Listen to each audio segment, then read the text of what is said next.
TruthSeekah and/or its affiliates are not responsible for any strange phenomena that may occur during or after listening to this podcast, which may include the following: heightened senses of awareness, psychic abilities, UFO sightings, alien contact, time loss, out-of-body experiences, ringing in the ears, ESP, lucid dreaming, increased synchronicities, astral projection, telepathy, stronger intuition, levitation, miraculous healings, and/or remote viewing. Please be advised to listen at your own discretion.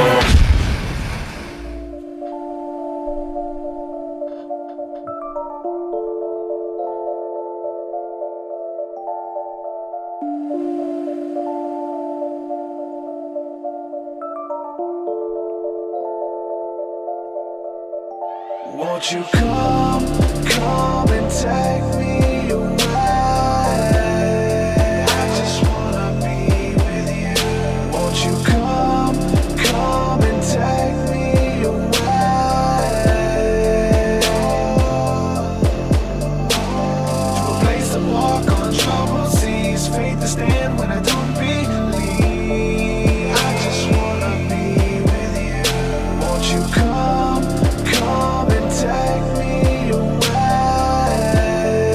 I just wanna be with you. Won't you come? You are now locked into the TruthSeekah Podcast. Gargoyles! Psychics! Everything's ungodly! Dark's at it! Streaming live at TruthSeekah.com. She's not a Christian! Give it up, y'all. Your portal to the paranormal, esoteric, and all things spiritual. She's tampering in Dark's at it stuff! And now, your host, TruthSeekah. Hey, what's up, ladies and gentlemen? I'm your host, TruthSeekah. This is the TruthSeekah Podcast. Welcome. I'm excited and delighted to be with you guys here for another amazing episode, man. We cover all things spiritual. It's going to be good. I want to say a huge thank you to everybody who's holding us down in the chat, in the live stream right now on Facebook, YouTube, Periscope, no matter where you're listening, where you're watching at, man. Thank you for being a part of the community. You guys are awesome. Also, I have to thank the patrons, all of the supporters on Patreon, man. You guys help bring this to the masses as well. You guys are co-creators. Could not do this without you. Thank you so much from the bottom of my heart as well. And we're going to give a shout out to some of the latest patrons within the last week or so, man. Shout out to Daryl Johnson. Thank you for coming on, Daryl. Thank you, Christy Johnson, for coming on as well. Stardust, Brett Stacy, and That's Weird Ziggy. If you guys would like to support, head on over to patreon.com/TruthSeekah. There you get access to my entire discography of music. There's a bunch of unreleased stuff there, stuff that's not in circulation anymore, and brand new music that's coming out as well. For those of you who have been paying attention, 2 days ago, I dropped a video for a brand new song that was shot in Monument Valley, Utah, for the song Whispers from Eternity. So that video is up and been getting so much feedback on that track and on that video, man. Thank you guys for watching and for sharing and all that good stuff. I definitely feel like it's needed. The album is almost completed, and I usually have this expectation that it's ready to be birthed into creation and for people, when people need it. I felt that way on every album and wasn't feeling that way until the last couple weeks, and the way things are going in the world, and hope and bliss and healing and creativity and awe and wonder, all of that which you guys get from my music is in this new album. So I'm excited to release it. White Magic is on the way and the new video is out. So make sure you guys check that out. If you'd like to support, again, go to the Patreon. There's so much stuff there. Our Thursday night School of the Mystics. We do breath work and meditation on Sunday mornings and a bunch of really cool stuff. We've got programs that are launching. We've also got the Path of the Healer. We've got retreats, bunch of really cool stuff. So check it out at the Patreon and TruthSeekah.com. You can go there to find all of my stuff. So without further ado, we're going to go ahead and bring on today's guest. I'm excited for this episode. I'm excited for this conversation. I've already seen a bunch of people in chat saying that they did not see this collaboration coming, and they're so excited to tune in, tap in with us, man. So my guest today is Elena Danaan. Elena, welcome to the TruthSeekah Podcast, my friend. How are you?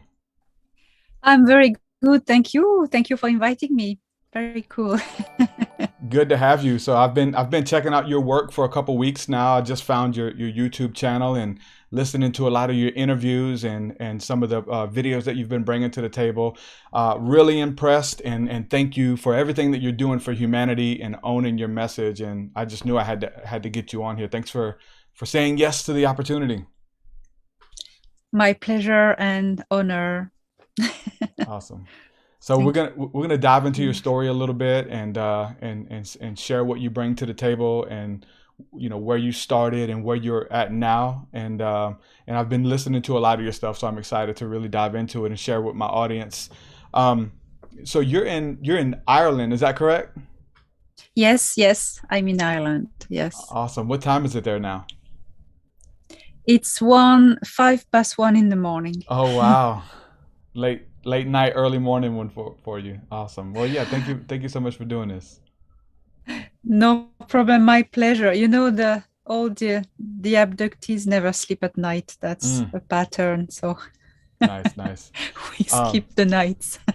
burning the midnight oil for sure. And I've noticed that when we talk about these subjects, I usually go live at 10 a.m. and we get some people, but when we're going live at night, everyone tunes in. It's like when we're talking about these subjects, this is when people are ready to tap in, and it's something about the night, right? Yeah. Yes. Oh, the night, it's the moment when magic happens. That's it. 3:33 a.m. and 3 in the morning, the witching hour, all that, the fourth watch, if you will. Want to unpack your story a little bit. You have a lot that you bring to the table, a lot that you do right now. But if you can, let's do this before we unpack and go back to the beginning. Just introduce yourself to people who don't know who you are, people who may be new to your work from my channel. Just kind of give an overview, who you are, what you bring to the table. We'll start there. Well, hi everyone. Everyone knows me in general by my abduction stories. I've been abducted by gray alien from the Zeta, the small Zeta, at the age of 9, and rescued in the process by Nordic aliens. So that's my whole story. And I kept contact with the Nordic aliens. So that's what is happening in my life, and I share with everyone. But then, who am I? I'm not only abductee and contactee, I'm an archaeologist, and I'm also a druidess, shaman, and that's who I am, but archaeologist of profession. And so here am I. Mm-hmm. And so can you talk a little bit about the first experiences and the first memories that you've had with the alien grays? Yes. So the first memory I had with alien grays was actually before my abduction story. It was when I was a toddler. Small gray aliens appeared in my bedroom, and but they were different. They were not the Zeta. They were nice ones. They took me on board a ship. They beamed me, and I remember I was a toddler. I couldn't speak yet. I hadn't yet developed the ability to speak, so couldn't share this, only scream. And so they took me on board a ship, and there I was taken care of by a tall being who wasn't a gray. He was an Agaroth. It looks like gray, this species, but they have brown skin and blue eyes, and they're very nice. And he was taking care of me and of my bloodline. So he just checked me out, and he was filled with love and attention, and just checking me out and bringing me back. And that was the first contact I remembered. And the next one was the jump at 9 years old. A terrible story. And how were those experiences? Was something appeared to you in the middle of the night when the grays appeared? When I was a toddler, or when I was 9? When you were 9. When I was 9, yes. So there was a UFO sighting just before in the evening, a ship came, and it was glowing orange and went over the house and stayed over there before disappearing in a zigzag. And it was very disturbing, of course. And my grandmother was there, my younger sister was there. So there were witnesses, and my granny knew because she was an abductee as well. I discovered that later on. She said, "Oh, that's people from other planets." And I went, "What? There are people on other planets?" And she said, "Yes. And look, it changed in color. It means it's going to go." And it did change color, and it went. And that night, there was a beam of light in my bedroom, and small gray aliens. There were 3. They appeared in the beam of light, and they took me. And they brought me with them up through the roof. And I can really spend detail describing this thing. But they took me on board their ship. So these ones were Zeta. They call themselves Xrog. And they nasty little things. They were synthetics, these ones, because they clone themselves. Well, they are cloned by other greys, and these were the workers, so they were having very mechanic moves and gestures and tasks. So they did horrible things to me. I was a little girl, and during this process, the ship was hacked by another ship, and it was really terrifying.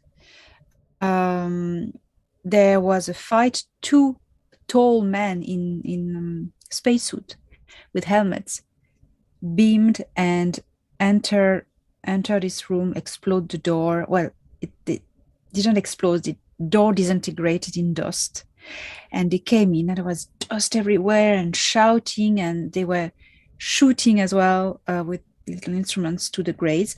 It was very quick. It was done in seconds. The 3 greys, 3 or 4, I don't remember. 3 or 4, they just were shot, and their captain, who was a biological entity, one of the men strangled him, and I could have shot him, but it was a pleasure for him to strangle him. I knew later that this team, as many other teams, many other crews, rescue a lot people, especially children. So they were tired seeing children treated like that. These teams belong to the Galactic Federation of Worlds, and that's their task. There are many of them. They do that. They've been doing that a lot. They can't rescue everyone, but they do their best. So I was one of these lucky kids to be rescued, brought on board the ship of these Nordic beings, taken care of, healed, and brought back home. And they kept contact with me. Wow. That's the story. That's amazing. Yeah. How long did this ordeal take? Because time is very strange in many of these situations. So, for many people, we hear about almost lifetimes happening in the blink of an eye. Were you gone a while, or was this something that happened really quick in the span of a night? Do you know how long it lasted? I think it lasted the whole night, because I remember when I was taken, I was just starting to fall asleep. I was just in bed for a short while. And when they brought me back, well, I woke up there was this flash of light, and I woke up in my bed, and it was the morning. So I suppose it happened all through the night, and the time would correspond, because this has taken a few hours. Yeah.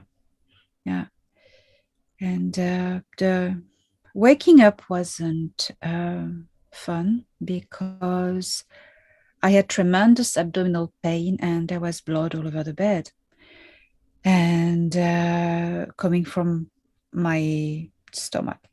And I had triangular marks on my inside of my wrists also. that was due to the small grays putting straps around my wrist to inject a product to me to make me numb and paralyzed, you know. Yeah. Yeah. And the Nordics, that's not the same thing as the Pleiadians, is it? So that's the thing. Under the denomination Nordics, there are so many races that enter this. Two of them were from the Pleiades. One of them was from Sirius B and another from Epsilon Eridani. And they were all blonde people. So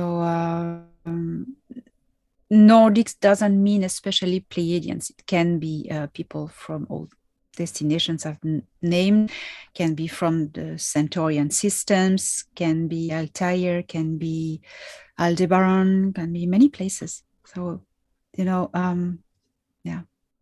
Okay. How did they keep contact with you and begin to teach you? Like once you were back in your home, how did they come back, and what age were you when they resumed this contact and teaching? I think I was 12. I remember something happening at 12. I had a contact, but the real, what I remember better, it was at the age of 14. It was every 2 years. It was very interesting. 14, 16, 18, 21. It was very interesting, the pattern. At the age of 14, the blonde lady from Sirius B, the lady beamed into my room. This was very scary. She was scary, and her face, that's because of her, the memory of her face, that I blanked everything. I didn't want to know about that because it terrified me. And I did a drawing at that time.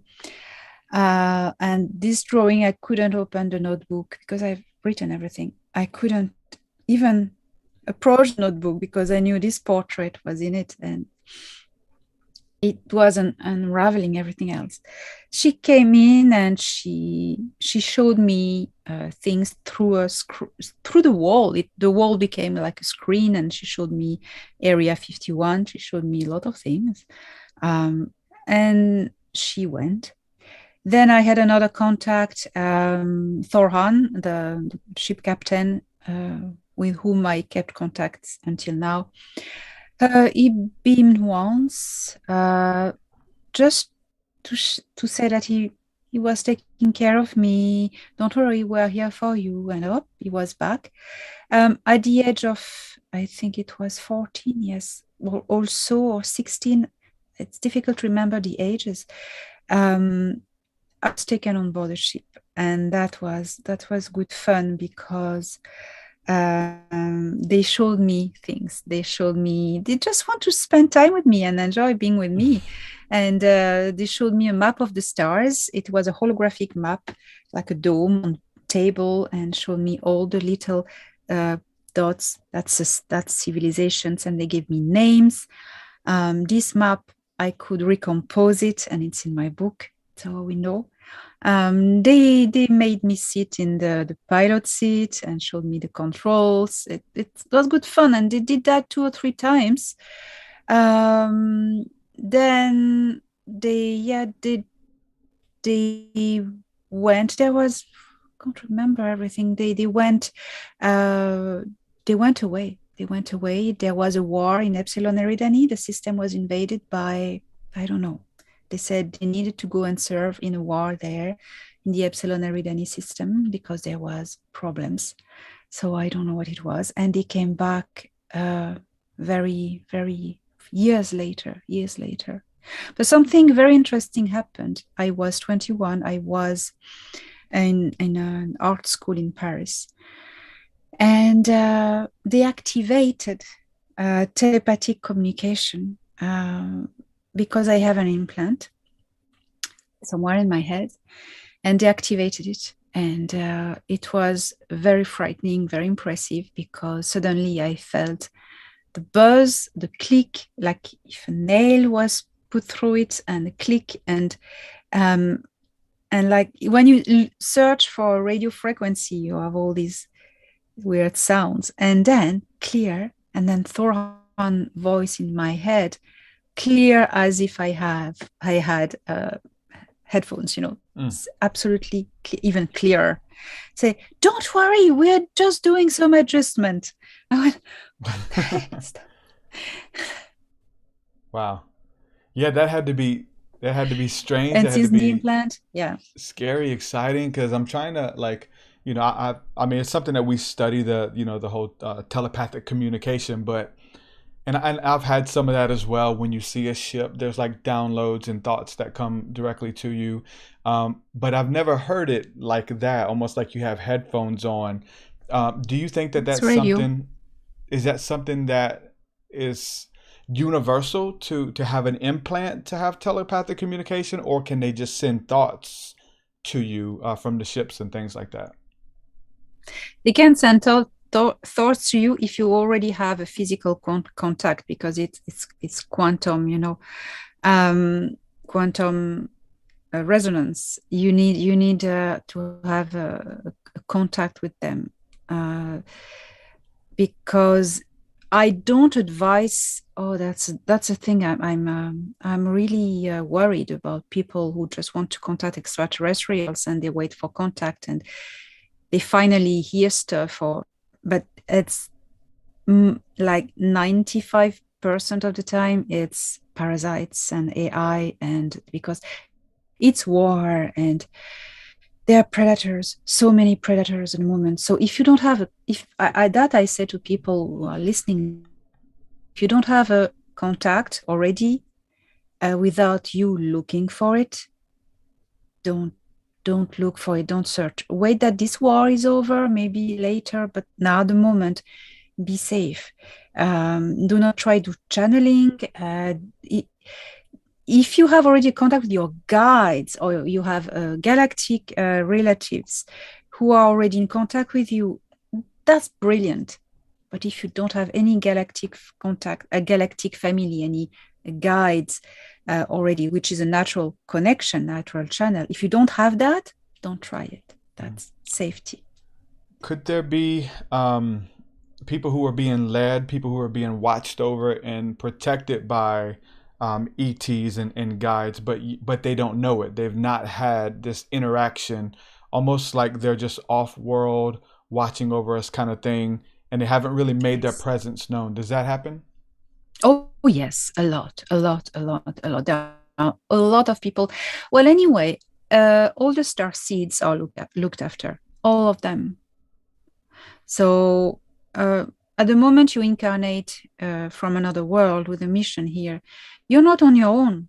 You're not dropped there on your own. You have a team, you have your relatives or your colleagues who just look after you and just, take care that the mission is fulfilled. If you are an incarnated soul from somewhere else, you're not alone.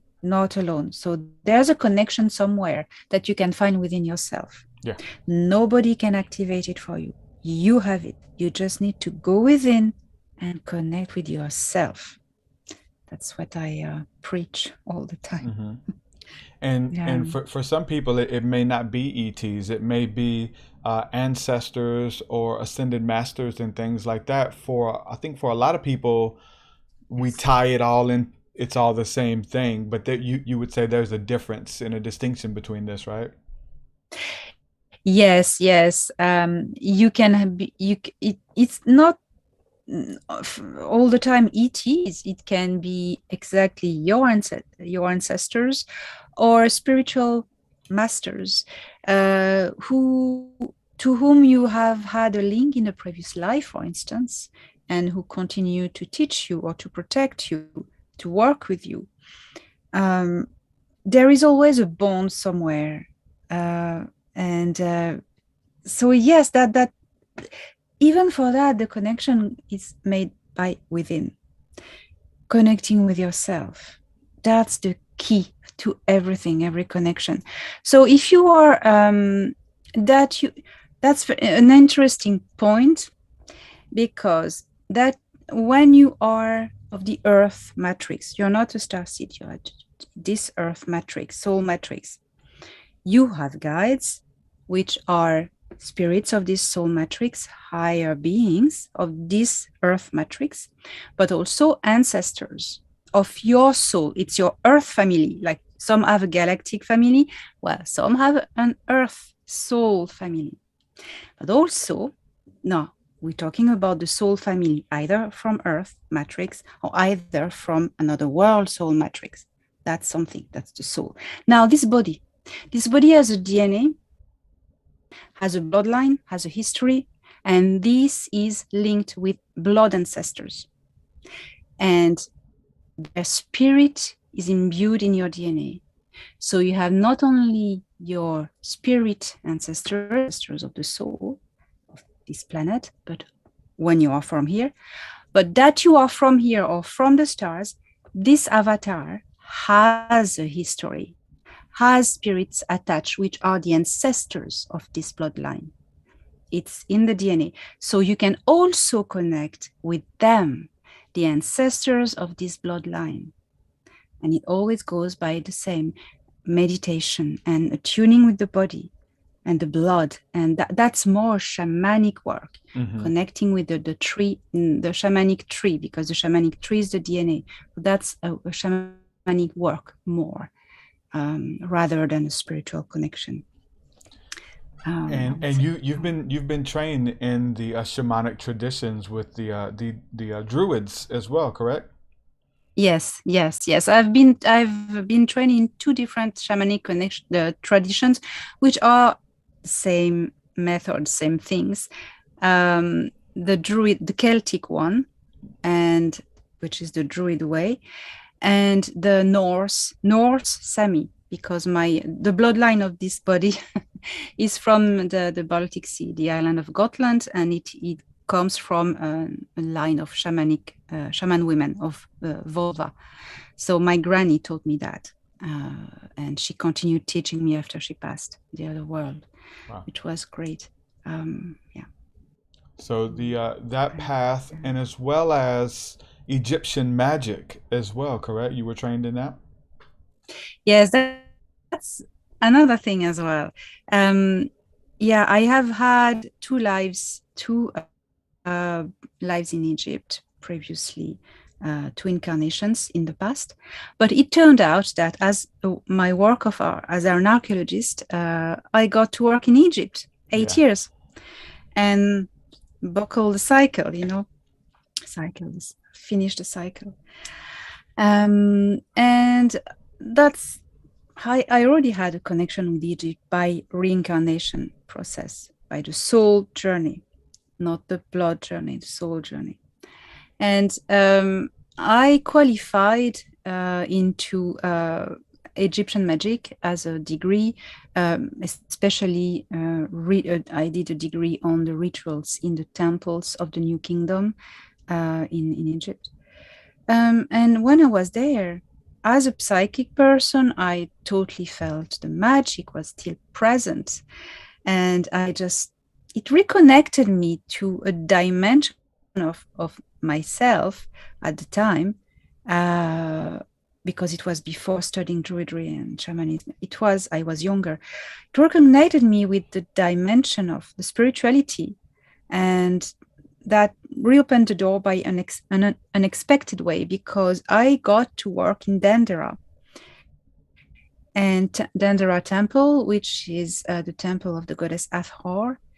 And the director of research there, with whom I worked, was a very magical person and very knowledgeable, and she was a priestess.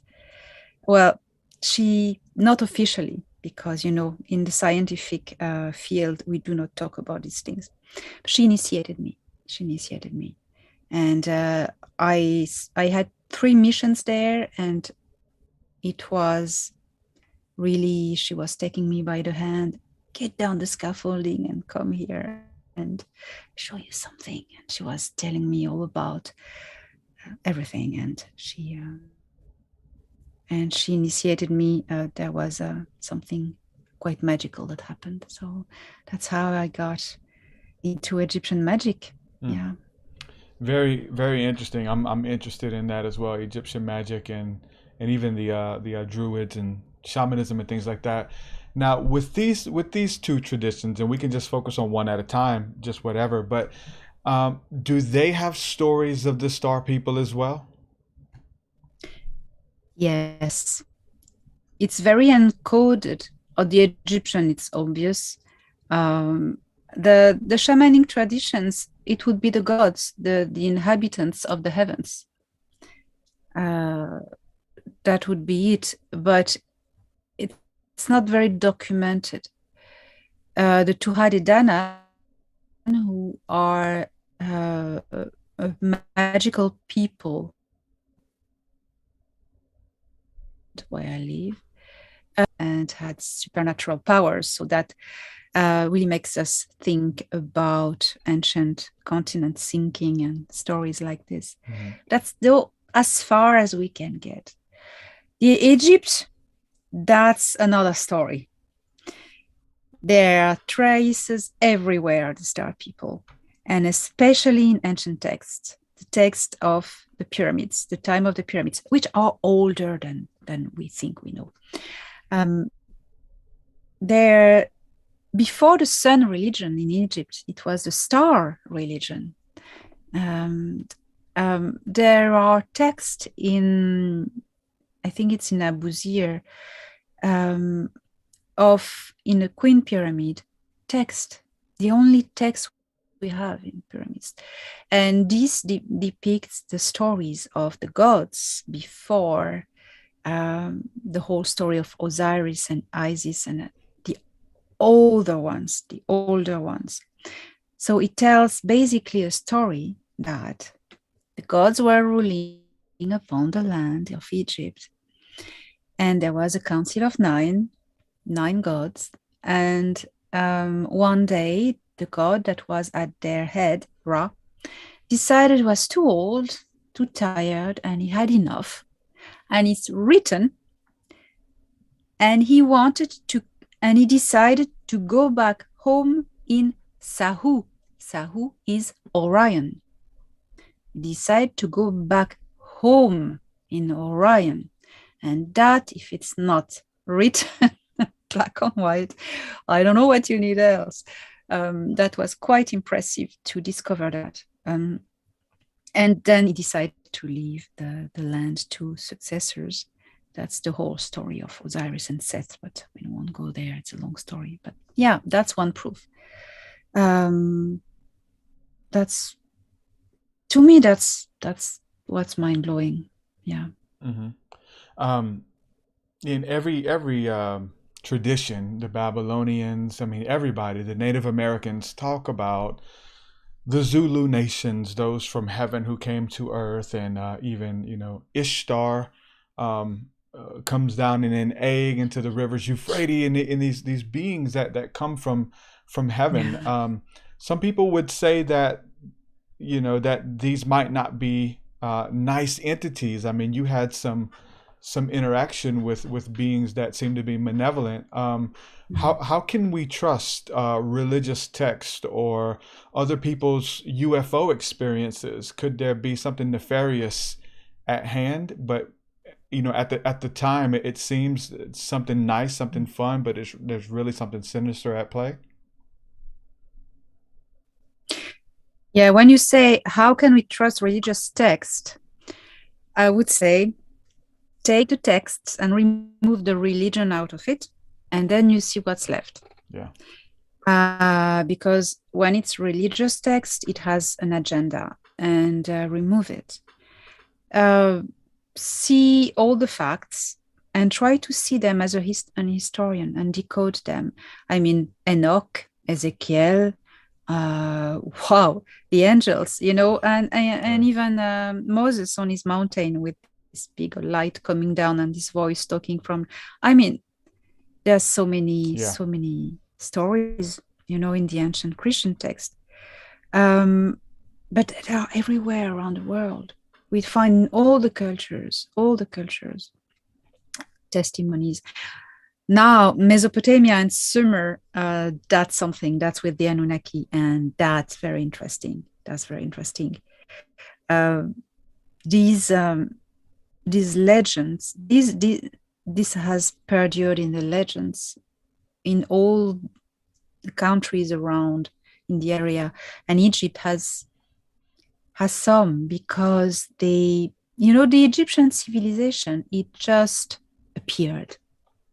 Of course, there's a prehistoric period where you have the Nagada culture with very primitive, but then you do not have an evolution. Then suddenly it jumps, and it really makes me think about the movie 10,000 BC. It's exactly the difference. You have people who live like tribal way, and then suddenly they discover a very highly evolved civilization, very much looks like Egypt. And I recommend to watch this movie 10,000 BC. It's interesting.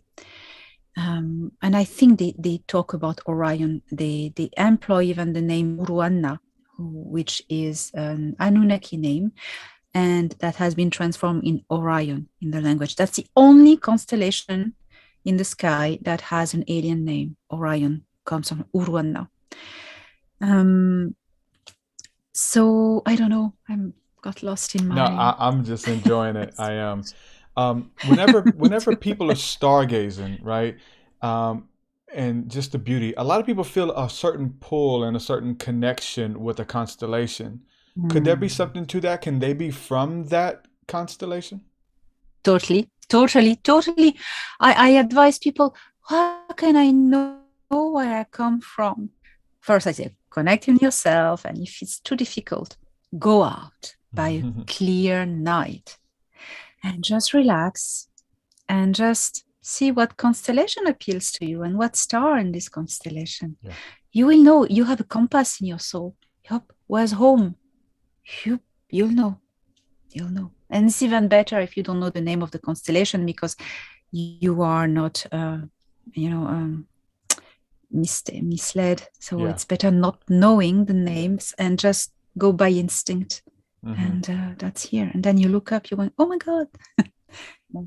Yeah, that's awesome. Okay. I want to let everybody know that we are going to open up the phone lines. If anyone has a question for Elena or myself, you guys can call in. The number is 515-605-9776. We do have time for a few callers here. So make sure you guys call in and or ask questions in chat, either way, and we'll try to translate those over. So the stargazing and feeling connected to a constellation.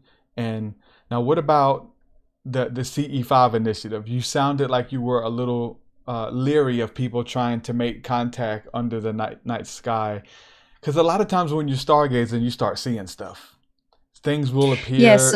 Stars will open up and unfold. Like there's a lot of crazy things happening when you're connecting and you're opening like that. But you said for right now we might not want to be doing that. It depends. CE5, I find it very, very good, very nice and fascinating, exciting. But the thing is, the whole point of CE5 is to raise your frequency, to put yourself in such a state that you raise your frequency and then you're able to see what is at the same higher frequency. Yeah. So you raise your frequency to go and see that. That's safe because you raise your frequency. Thank you for saying that. But if you just stay there, that's super important.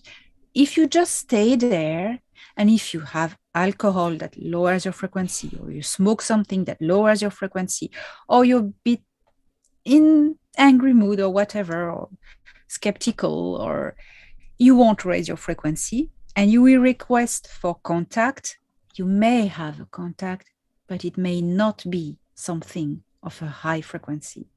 Maybe something that's not good, because when you request contact, you consent, you give your consent, and you never know. Be very careful what you ask. So I would suggest C5, perfect, lovely, great, but do it well. Really respect the rules, do it well, and raise your frequency. That's the condition to do it safely, I would say. Awesome.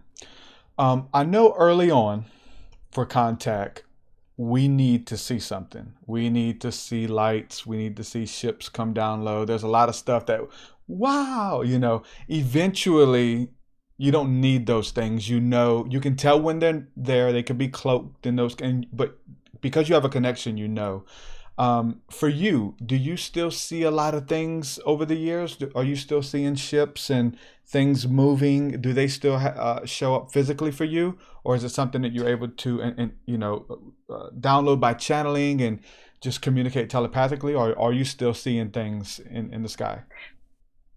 I still see things. The thing is, you need to be patient, and you need to just watch and be open and be okay if you don't see anything. You always see something if you have the patience and you see. The thing is, you will see a ship that will pass there by chance. It will always be by chance, because it's war. They're very busy, and they are certainly not going to reroute a ship just to make you happy. It's like, I want to see a plane. And okay, plane pilot, let's change routes and pass above this person to make him happy. But the same thing with the aliens. They're not going to do that.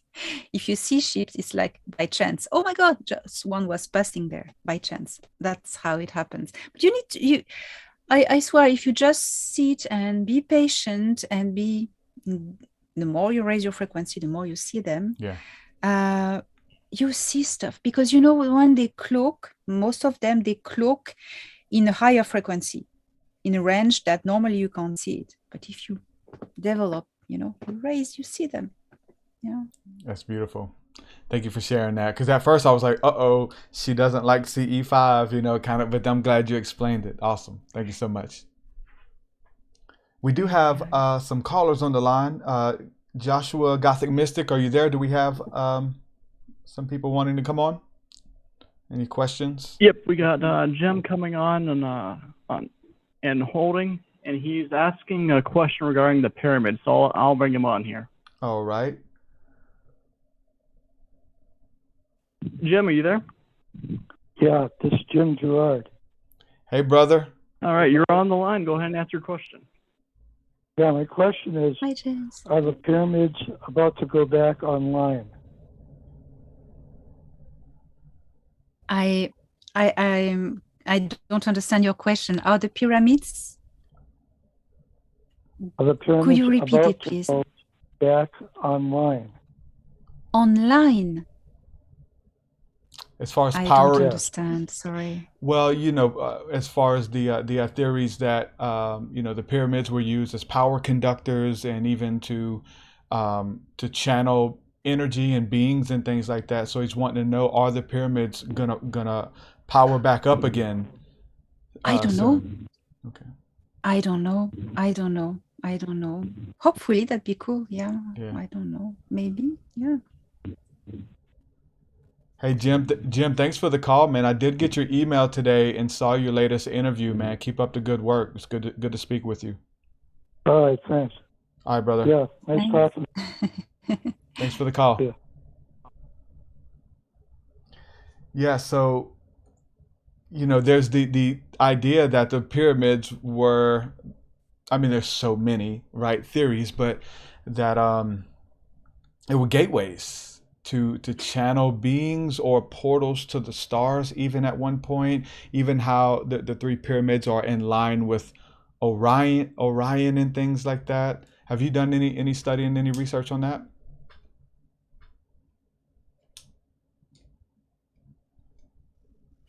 Not on the pyramid, not at the time information by my friends, I would say. The pyramids were acting as regenerators and portals also. but they were deactivated, and now they are just empty structures, empty monuments. At the time where there was an older civilization there, they were using the pyramids as generators. Yeah, that was active, but now the civilization is not here anymore, and it's been deactivated. So we would need to find this technology again. Well, I think that we have the technology, and I think the question this person was asking was a very good question, because I think we will probably reactivate them, because that was, that's the power that harvests free energy from the void, the pyramids. So I think, yes, we're going to rediscover things in the near future. Awesome. Yeah. Yeah, it's interesting too. I know, a lot of people believe that the Tower of Babel was some type of pyramid and something that was used as a jump room or to channel energy. Bab, I believe, means gateway, and El is God. So the gateway of the gods, a portal for the beings to travel back and forth. Very interesting. That's very, very interesting. Yes, very interesting. Makes sense. Yeah. Mm-hmm. When it comes to channeling and receiving information and things like that, how does that work? And specifically, how did it start for you? Because I love those Genesis stories, like when the first hello kind of experience. How does that work for you? Well, channeling, I used to do channeling when I was a teenager and I was discovering my psychic abilities, but it ended up very badly because I didn't know I needed to be protected to do that, and I didn't know I shouldn't have done that without being contacted first, and so it happened badly. The thing with channeling, what is channeling, is allowing a being to come into your body, maybe totally or half, and speak through you. So that may be extremely risky. I can do channeling. I choose not to. I've done it a little bit because I was asked by a friend of mine to do a show and do that, but that stopped because it wasn't good. Well, I could channel everything, but I give you my example. I choose to channel only safe, my guides or my ET friends who are in contact with me by the implant or by telepathy, nothing else. Because you need to do that very protected. I'm very protected. I know how to draw magical protections around me. I have super good ones. So that means I can do that safely. But now there are so many people who want to channel and they don't know anything about it. So they just say, oh, I want to channel Jesus or Ashtar, and then you have an AI passing or a dark entity. Oh, yes, sure. Boom. I am Ashtar. I am Jesus. I am thinking that. Yeah. And that's not them. That's not them. If you that goes back to my starting point. If you don't have a natural connection with your personal guides or your family from Earth or stars, if that doesn't happen naturally, don't do it, because it's possession. It's possession. And I don't recommend that if you're not doing that naturally from the start. Don't play with fire. Yes. Yeah. Now you do one-on-one sessions and healing and things like that. Do you ever? You don't? No, I don't anymore. Okay, you did. I was going to ask, I did, yes. Did you ever have anybody who may have been possessed, if you will, from channeling? They opened themselves up and something kind of hung around longer than it should have. Yes, it has happened once.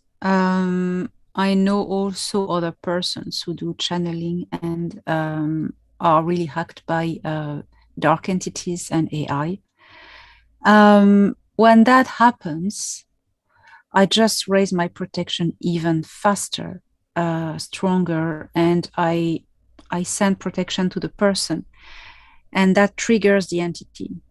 They hate receiving light. So I put a protection around the person, a gate of light to raise the frequency of this person, and the entity leaves because they can't stand that. You need to keep very grounded and very strong and sure of yourself to do these things. I've kicked demons, I've kicked bad entities. I know how to do that. But I've learned it. I've learned lessons, and I've learned how to do that. It's tough. It's a predator world. The psychic world, it's predators everywhere. Be very, very careful from downstairs, from upstairs, from everywhere, all realms. Wow. Yeah. And it's almost like you get to feel intentions as well when you're tapped into that psychic realm, and you can feel motives, if you will, and it could be very, very heavy. Yes, these entities, these predator entities, these parasites, they have ego. They have a big ego. So that you see, that's really something that tells me straight away when a person has difficulty to express herself or himself, and put this entity above everything, and he said this or he said that, and blah blah blah, and obsessed by this entity, and that's all about ego, and people really putting the entity forward, that the entity is going to give messages, but that becomes like super important,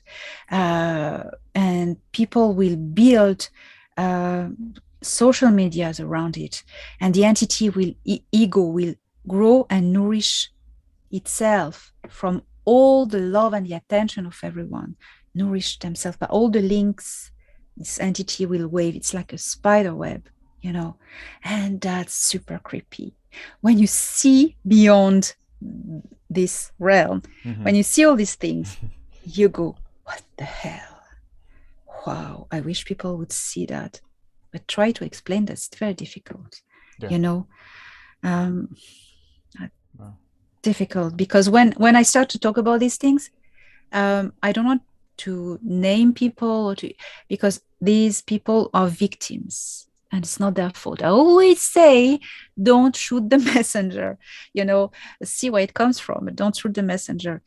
These entities would try, and they try to attack me. If I try to uncover them, they try to attack me, and I know they come and they bounce off my protections, and I go, ha ha ha.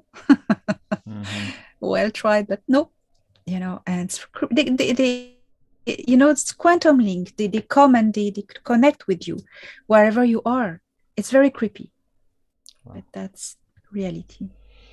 Wow. And if you're doing the good work, right, there's as far as raising your level of vibration, for the most part, you don't have to deal with a lot of the low-hanging fruit, if you will, because there's a level that they can't really get to as easily, correct? If you're love, joy, peace, righteousness, helping, and those kind of things, like, they really can't get you. You don't need to fear them in a sense, right?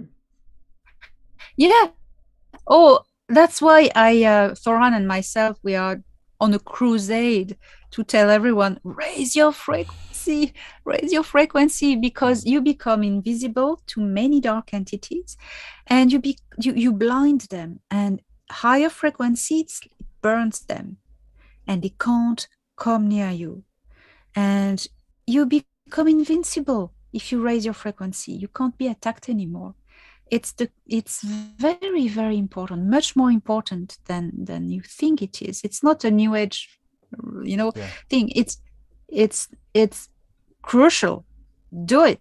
Yeah. By every way you can. I teach ways. I have plenty of meditation and free videos on my channel, but others also teach. So many ways.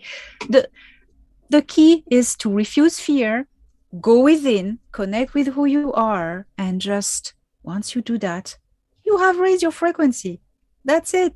Because the being that inhabits this body is of a higher frequency anyway. So if you connect with this being inside and you attune with it and you are it, you are in a higher frequency already. That's just that. And there are so many ways to reach that. Peace, joy, happy thoughts. They hate that. And love yourself. Love yourself. That is so important. Love every cell of yourself. Soul, cells, past, everything. And you're invincible. If you can laugh off yourself, nobody can hurt you. That's huge. Thank you for sharing that.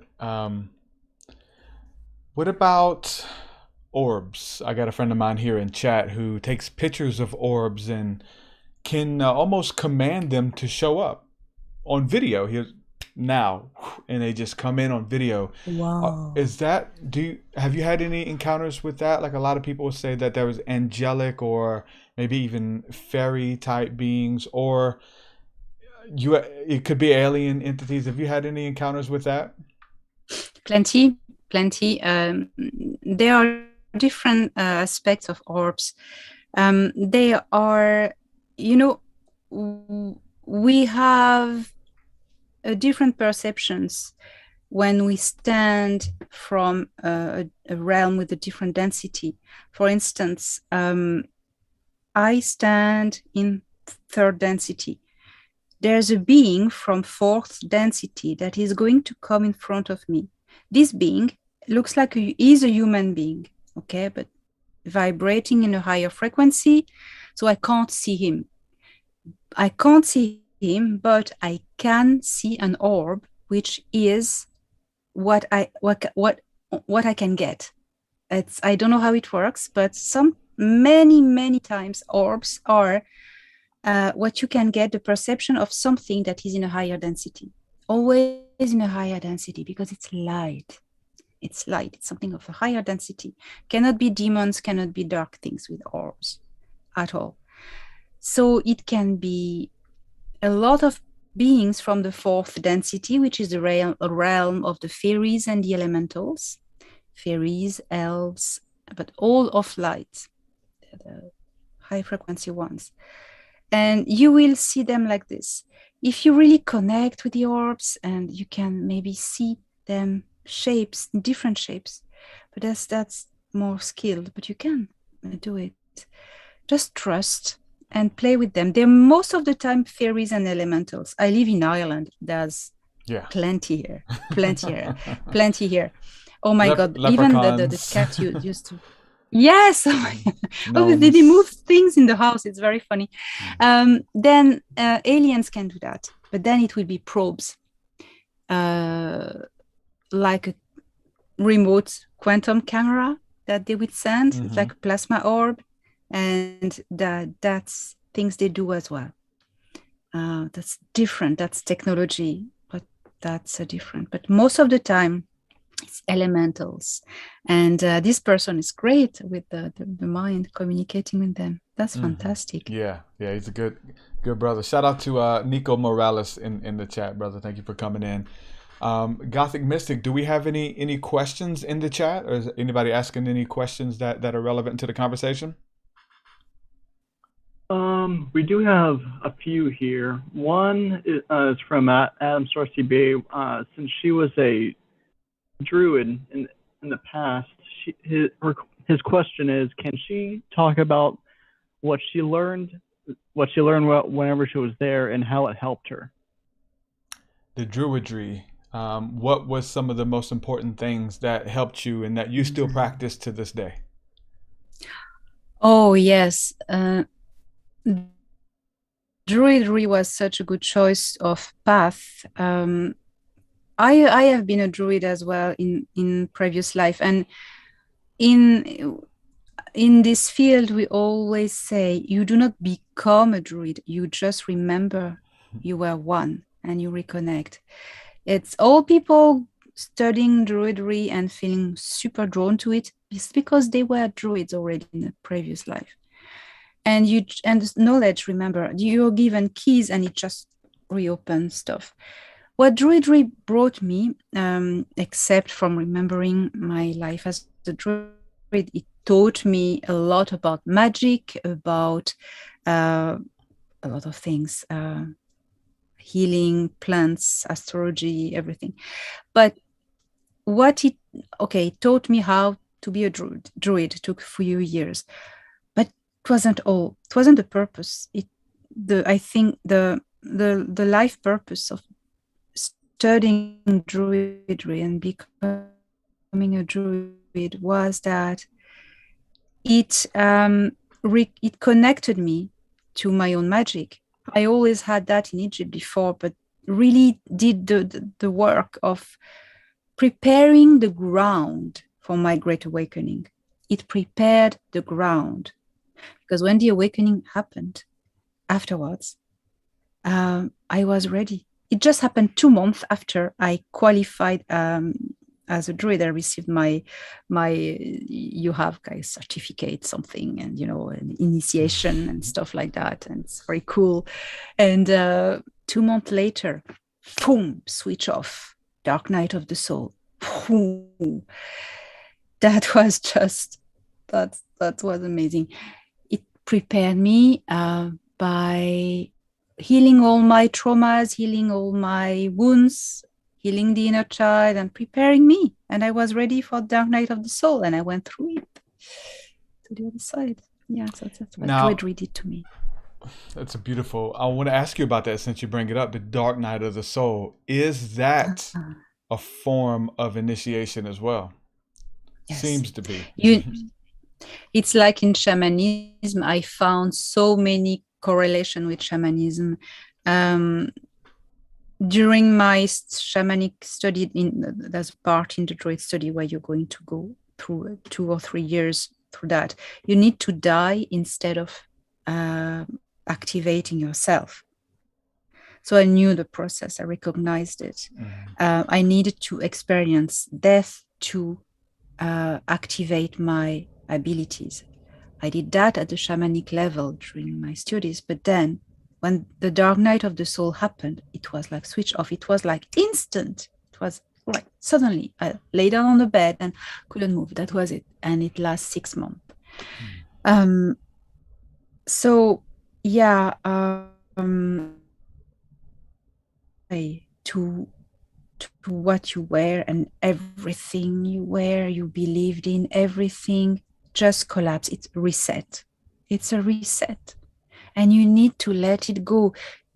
Do not fight it.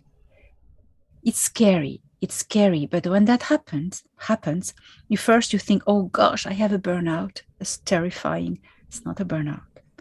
Gosh, I'm depressed. Then it lasts a month. And you go, oh, I'm having depression. No, you're happy. You don't want to kill yourself. You have happy thoughts. It's not a depression. So what it is, and you just let it go, and answers come. And suddenly, and as you let go, suddenly knowledge and power come, and wow. And just trust the process when that happens. Just letting go the old system. The more you hold on to it, the longest it will be, and it will be painful. So it's very scary. Yeah. Dark night of the soul. It's scary. It has to be. It needs to be scary. And sometimes you can go through more than one because you feel like, yes, I've been through it, and that was 10 years ago, but now there's something else, kind of thing, right? Yeah, I've been twice. You can have levels. Absolutely, you can go by levels. I had one when I just activated my shamanic abilities. I could to be able to journey in interdimensionally, then dimensionally. I need to go through the same process. It was disconcerting. You just lose ground, and you need to. So I've been twice through it, and you may go 3-4 times, maybe. Not only once. It's possible, of course. And it's usually worth it though, right? Like again, just going back to the initiation, you're being prepared, you're shedding skin, you're dying to yourself, you're being born again. All of that kind of happens in that process, right?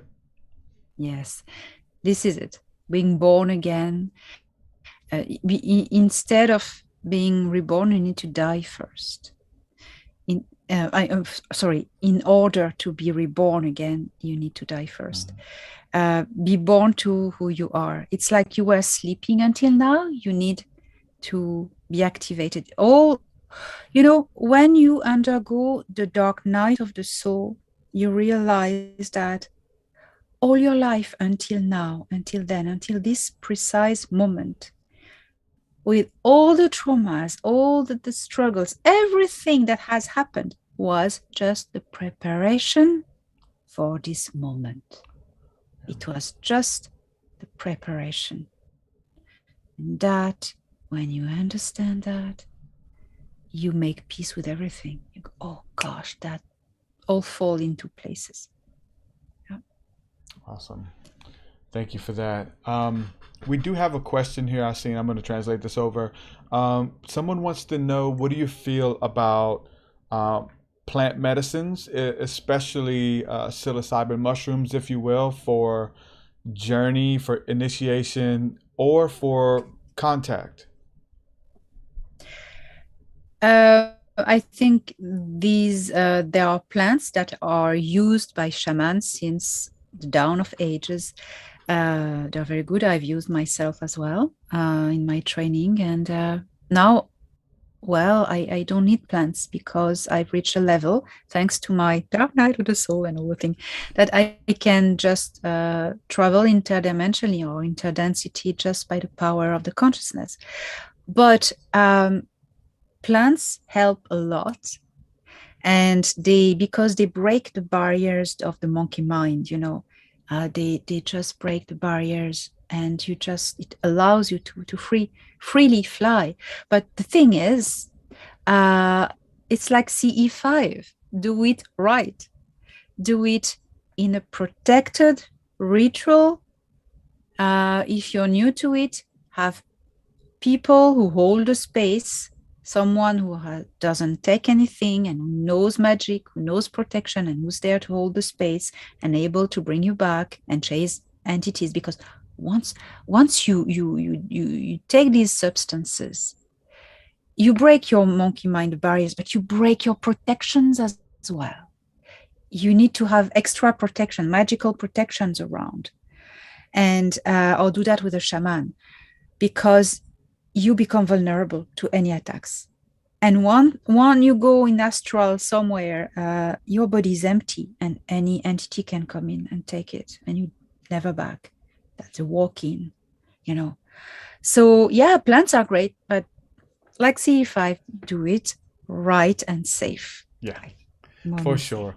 Set and setting is everything. With anything that you do, with having a glass of wine, listen, set and setting, anything that you do, for sure. I've had beautiful experiences on both, and with CE5 and with plant medicine, and with a glass of wine with my wife, so for sure. Absolutely. Elena, and I know it's late where you are. Thank you so much for hanging out with me. It's fine. You good? Do you? You want to keep going? Do you let me know? I'm open for whatever. I'm fine. Awesome. I'm fine. Awesome. Great. I know it is 2 a.m. where you are. Thanks for hanging out with me.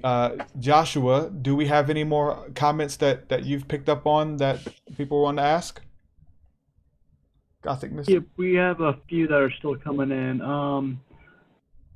One is from Minerva, and we have another one from Bob. Minerva was asking, not quite on topic, but it's fairly close. How do you start connecting with your guides? You need to go within yourself and really, to connect with your guide, if you haven't connected with them yet, you need to protect yourself first. So you draw the simplest protection is to draw a ball of light, a sphere of light around you. Visualize it and making very strong and very bright, and really put the intention that only positive and good things and higher frequency can reach it. Once you're protecting your bubble, you go within, you find peace, and you go within, and you put your awareness to higher realms of consciousness, and you request connection to your guides. My guides, speak to me, my guides of the light, give me a sign. I request for a sign for anything you can give me.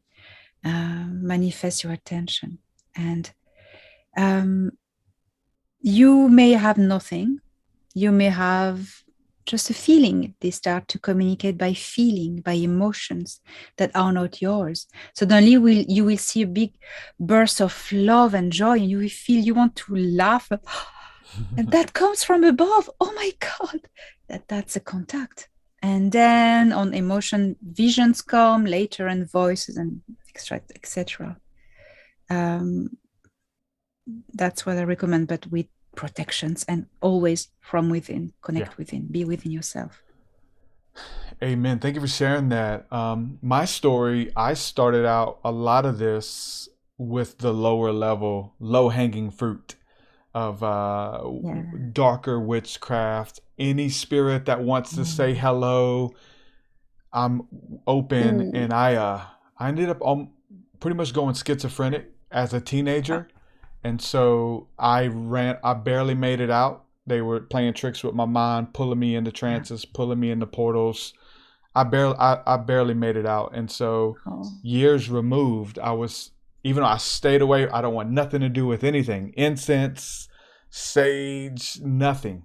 And then eventually everything was able to come full circle once I did my own inner work and was able to kind of return to some of the spiritual practices, if you will. Nothing dark, nothing lower level, but of a high vibrational frequency. And everything came full circle. So there is a contrast in this realm, the light and the dark, as above, so below, negative and positive. And it works the same way with entities and you would say aliens as well, right? Yes, you have aliens of lower densities or lower frequencies and higher frequency ones. So when you request contact with either aliens or either spirits, just tap in higher frequency by first elevating yourself and protection. If you go on my YouTube channel, in the featured video, I have 5 free videos of magical protections, different ways. Check them out. It can save lives. Awesome. Thank you for that. Joshua, do we have another? You said there was a second one there? Yes, from Bob Jensen. He's asking her if she can see people's auras and what you can tell from them. Yes, I can. Yes, I do. When I'm in a lower frequency, like sad or tired, I don't see it. But when I'm good, I feel good, and suddenly I see them. That means that when you need to raise your frequency to start to see. And if you raise your frequency, you will all start to see the aura around people and the colors. So you start to see them grayish, and it's like ghosts. You always start to see them grayish, white. And then as you practice, then you see colors coming with practice. You see with the pineal gland, the third eye here. That's where you see from here. I can give you a quick tip to start to try to see auras, to train yourself.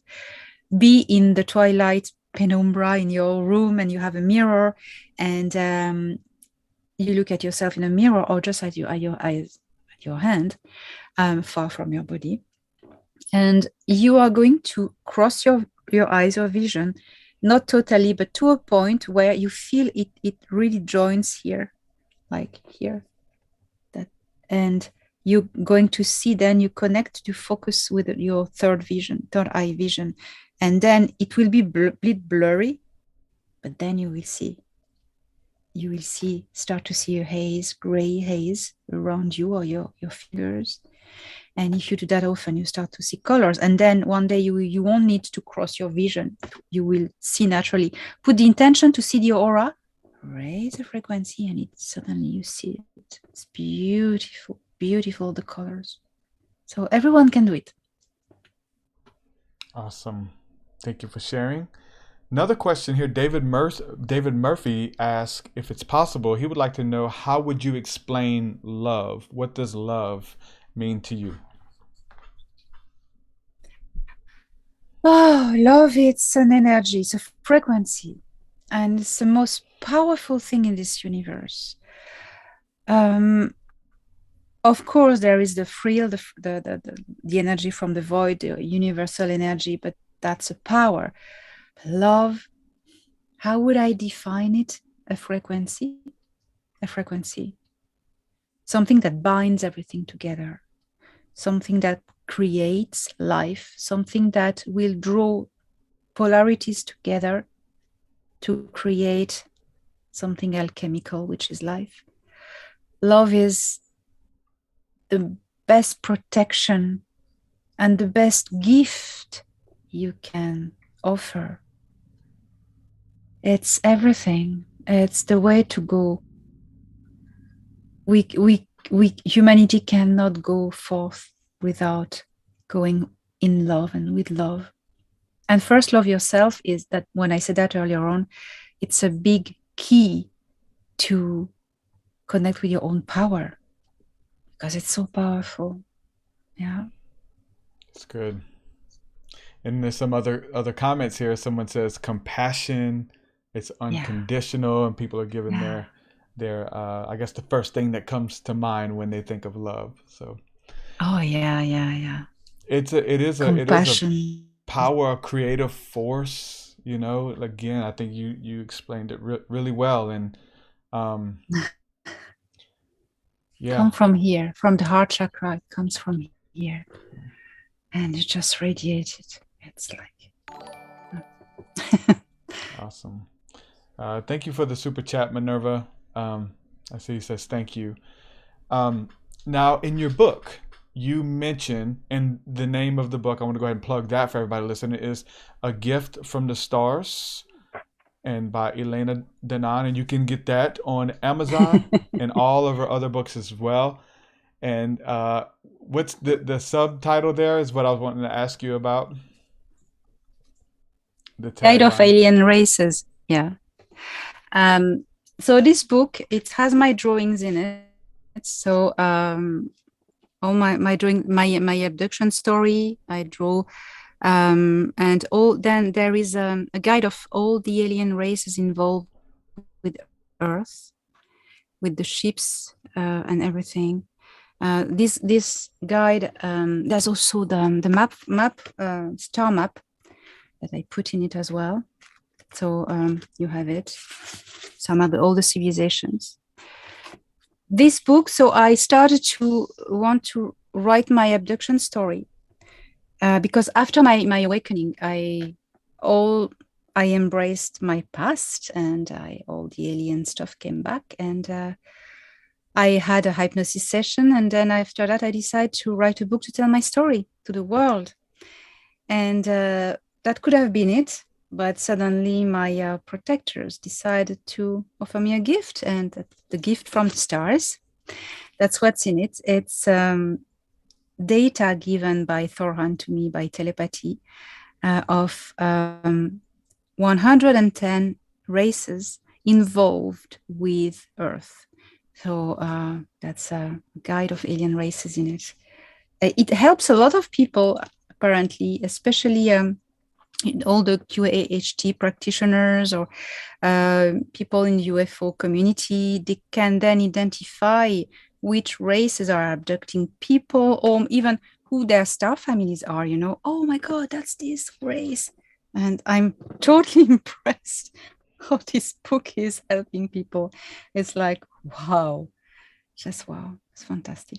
Yes, I've checked it out on Amazon as well, and so many great reviews. I know it's almost 800 on one that I saw, and I read the comments on your channel, and everybody, and even the comments here. I think a lot of your listeners are here in our chat today, just saying how much they love your work and how much they love that book as well. So thank you guys for hanging out with us too. I love crew. Two of my friends that I see you do some stuff with, Laura Eisenhower. You've worked with her, had her on your show, and also Dr. Charnel. Oh as yeah, well. she's And lovely. she was in chat a while ago, and I want to say thank you to Craig who hooked us up together, Craig Walker. So I had him on my podcast the other day sharing his story. So thank you, Craig, for hooking us up together. This was a great talk. So Elena, I love all of the work that you're doing. I'm listening to your episodes and love the fact that you showcase other people's stories and other people's work and stuff as well. That means a lot too. It's time we need to work together now, and I love connecting people together, because divide and conquer is the agenda of the enemy. Yes. And the enemy is not from this world. The enemy is not our brothers and sisters. It's not that. The enemy is somewhere else. So while they occupy ourselves, fight against each other, they laugh. So we need to all work together, because each of us have a piece of the puzzle. So I do my best to bring people and share their stories. And as I say, we are the disclosure. That's us, not the government. Yep. So we need to tell. I feel the same way. Thank you so much for coming on, and anytime that you want to come back on, you have a seat here. Thank you so much for hanging out with me, Elena. It means the world. Thank you. Where would you like to send people? Website, YouTube. Where's a good place for people to link in? They can subscribe to my YouTube channel. I put plenty of free meditation videos, tutorials and stuff like that. Very, very useful. All my Q&As. I do Q&As every Tuesdays. You can ask questions. Plenty of goodies on this. My YouTube channel, so my name. And I have a website, elenadanaan.org. And you have everything on it, services, books and everything. So that's why you can find me. Awesome. And so guys, make sure you guys subscribe to her YouTube channel, follow her work, and I'm sure I'll see you guys in the chat as well. Thank you so much for hanging out with me, Elena. Have a good one, my friend. Thank you very much. Good night. Thank you. Good night. All right, Elena Danaan, ladies and gentlemen. Hope you enjoyed it. There was a lot of people in the chat early on that was really excited to see this conversation, to see this talk and her story. Amazing. I will say at the beginning, she was like, now is not the time for contact. Do not try to make contact. But then we start talking about the CE5, and because I was like, maybe she's against it. But she's like, no, CE5 is awesome, definitely, because there's a standard, if you will, with the CE5. There's protocol, right? There's do's and don'ts. There is love and light, right? There's a lot of stuff that comes along with it than just, hey, whatever's out there, come by and say hello, right? Let's be specific. Let's bring something in that actually has our best interest and intentions in mind. So it was beautiful to hear her story of contact and how she's embraced and embodied her truth and moving forward with it, and encouraging others to do the same. Again, she goes live on her channel, and there's a lot of really cool stories, a lot of really cool interviews on there as well. Shout out to everybody holding us down in the chat. The phone lines are still open. If anybody has any questions for myself or comments, or if you have any UFO stories that you want to share on air, feel free to give us a call. The number is 515-605-9776. 515-605-9776. Give us a call. Share your stories, man. Contact, questions, all that good stuff, man. This is make ourselves available and just hanging out with the community. Man, I want to be here for you all. Nico says, so right about the mechanics of summoning. What's best in interest? Yes. Intention, man. That's how you do it. Look at you. Thank you for the super chat again, Jay Phoenix. I seen the one that you gave at the beginning as well in the comment. Thank you so much. That means the world as well. Johan says, love the props. They're cool new designs. Hey, if you like this, man, there's a lot more where this came from. I'm working on some pretty cool. I'm working with an animator right now. So we've got a couple animations and stuff where there's cartoons and little animations of me chilling with the homies, the aliens and the Sasquatch and at the fire. It's gonna be cool. I got a couple animations that we're gonna work into here when we go into commercials and stuff like that. I'm gonna play these animations. So excited to get that out there because they're really cool. I love coming up with these ideas and drawing like rough sketches and then sending them off to the animators and working with them and stuff. So that's been fun and really taking the creativity to the next level. So within a week or so, you'll probably start seeing a lot of that stuff rolling in on the live stream. You'll be able to hear it on the audio apps, but you won't be able to see it. Obviously, you have to watch us on YouTube to actually see it and be a part of the live streams. As far as, I really love the aesthetic, obviously the nice camera and the backdrop and the lighting and all that, the cool stuff that we have on YouTube and hosting these live. But I understand that our biggest audience is on the podcasting apps right now. People listening on Apple Podcasts and people listening on Google, iHeartRadio, and right now, which is interesting, Spotify podcasts are like neck and neck with iTunes, which has been like the other way around. So Spotify podcasts are really taking off. So shout out to all the new listeners, because we have several new podcasts that are out there, the UFO and Alien podcast, the TruthSeekah podcast, and all that good stuff. So shout out to all the new people that have been tuning in on those apps. And if you want to look at the aesthetic and be a part of the live stream, make sure that you subscribe to the YouTube channel to be able to hang out on these streams as well. Thank you. Genesis Boyd says video game controller, gives a thumb up and says GG. For sure. GG, man. It was a good game. GLHF. Good luck. Have fun. For sure. What are your thoughts on Hermeticism, Derek? Not an expert. I can say that. What I do know of Hermeticism would probably boil down to the Hermetic principles, the 7 Hermetic principles. Universal law, if you will, and I love those for sure. So, but as far as a lot of other things, I'm not an expert by any means, but I do resonate with the 7 Hermetic principles.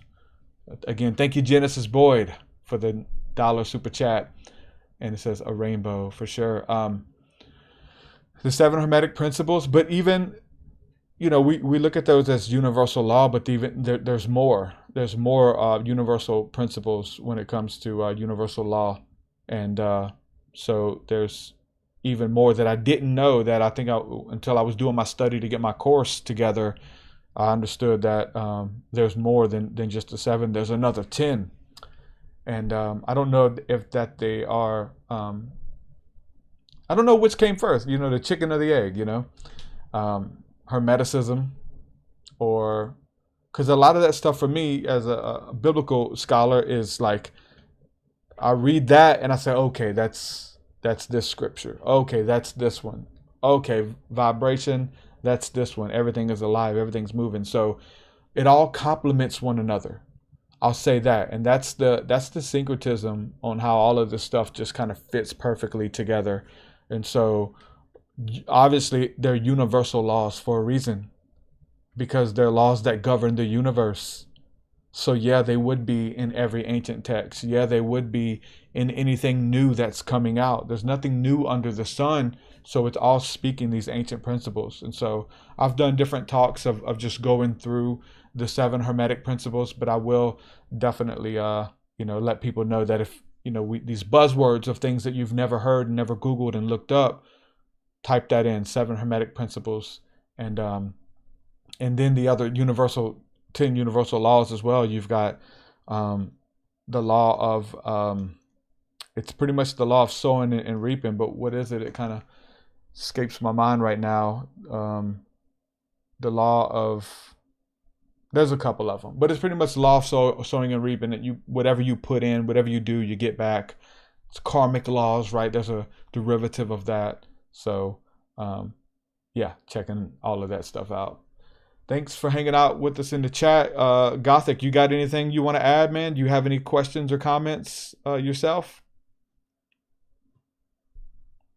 No, I do not. It was I enjoyed it. It was definitely interesting and to answer some of my own questions that I had. So it was intriguing. Yeah, for sure. And I did notice a lot of the questions that were coming through, and people were wanting to know about, you know, plant medicines and things like that, and contacting and stuff. And so I would say, you know, that there's different beings, there are different entities that are there, and a lot of them are on different frequencies and densities, and you get access to them by different ways. Some of them, yeah, you have to partake of psilocybin to jump on that plane of existence energetically. Others you have to meditate. Others you have to stargaze, you know, and ask for contact there. So there's a lot of different realms of experience when you were talking about dimensions and the beings that vibrate on those realms, and how do we see them. Many times the realms bleed together, whether it's fourth dimension or fifth dimension, and we can see them, ghosts and apparitions and synchronicities, UFOs. Some of them have the ability and the energy to pop out and pop into our realm and manifest. So to think that it was just as easy as saying all of this is the same is definitely not the case. There's so much going on, and so many different ways that we interact with angels or aliens or demons or whatever it is that one is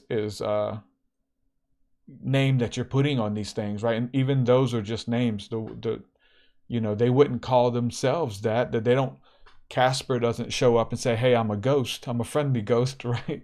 Like alien doesn't greet you and introduce themselves as an alien, right? So it's up to you. Beauty is in the eye of the beholder. We muddy the water with a lot of terms and with a lot of phrases and with a lot of absolutes, I would say. So being open to learn and being open to for the experience changes a lot of things. It changes the game once you have that encounter for yourself, and then no one can take it away. And you know, I was just talking the other day where, like, getting messages all the time of people saying, hey, I woke up in the middle of the night and there was a being in my room. TruthSeekah, what was it? I don't know. You have to ask. You have to come upon your own free will in the middle of the night, say, hey, I know you're in this room. What are you? I know you're here. And then, hey, come whatever may. It's up to you. You got to do your own work. So yeah, I'm well studied, and I can give you many different variants. I can tell you what it could be, what it probably isn't, how to connect, you know, all of those things. But it's up to you. Nobody can say exactly what something is. It's up for you to have the experience, and be careful, you know, throwing your pearls before swine. I don't think that you would do that with me. Like, I don't, you know, I would never, you know, combat you or trample your pearls under my feet, but some people will, you know, and most of us have experienced that from the religious perspective. You know, something that was really near and dear to your heart that you said, hey, I had this experience and this encounter. And then someone says, nope, that wasn't what you experienced. That was a demon. I was like, it was what? Yes, it was a demon. There is no space. Flat Earth is the only way. You know, it's like, you know, and so trying to take your experiences from you and trample them under your feet. So be careful with that.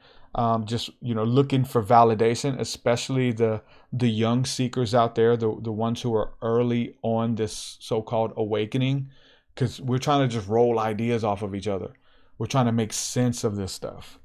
And so in the midst of that, you will share your experience with maybe somebody you felt the camaraderie with until they trample them under their feet. Like I said, I mean, it goes. I spoke about it in my book where, Joseph and his brothers. Joseph had a dream and a vision, and he told his brothers, and it was premature. Should have kept it to himself. He would have saved himself a lot of heartache. His brothers literally tried to kill him because in his vision he was exalted to a place of power above his brothers, and they robbed him and beat him, stole his coat of many colors, and left them for dead. God has a beautiful way.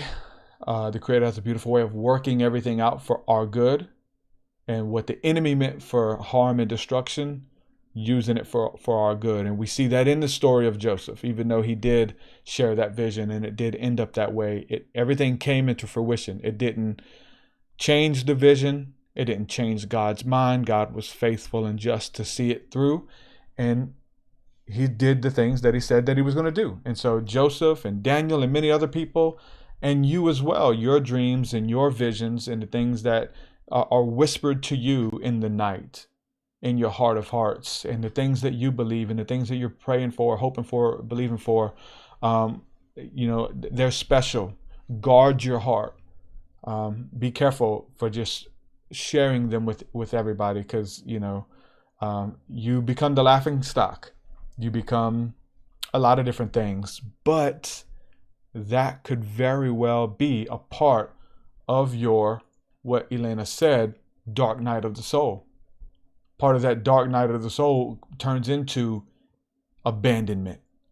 It turns into, I was open about my ET experience and now I have no friends. Maybe I should have kept it to myself. Maybe I am deceived. Maybe this, maybe that. And you start questioning yourself, and it will perpetuate and spin you into a dark night of the soul.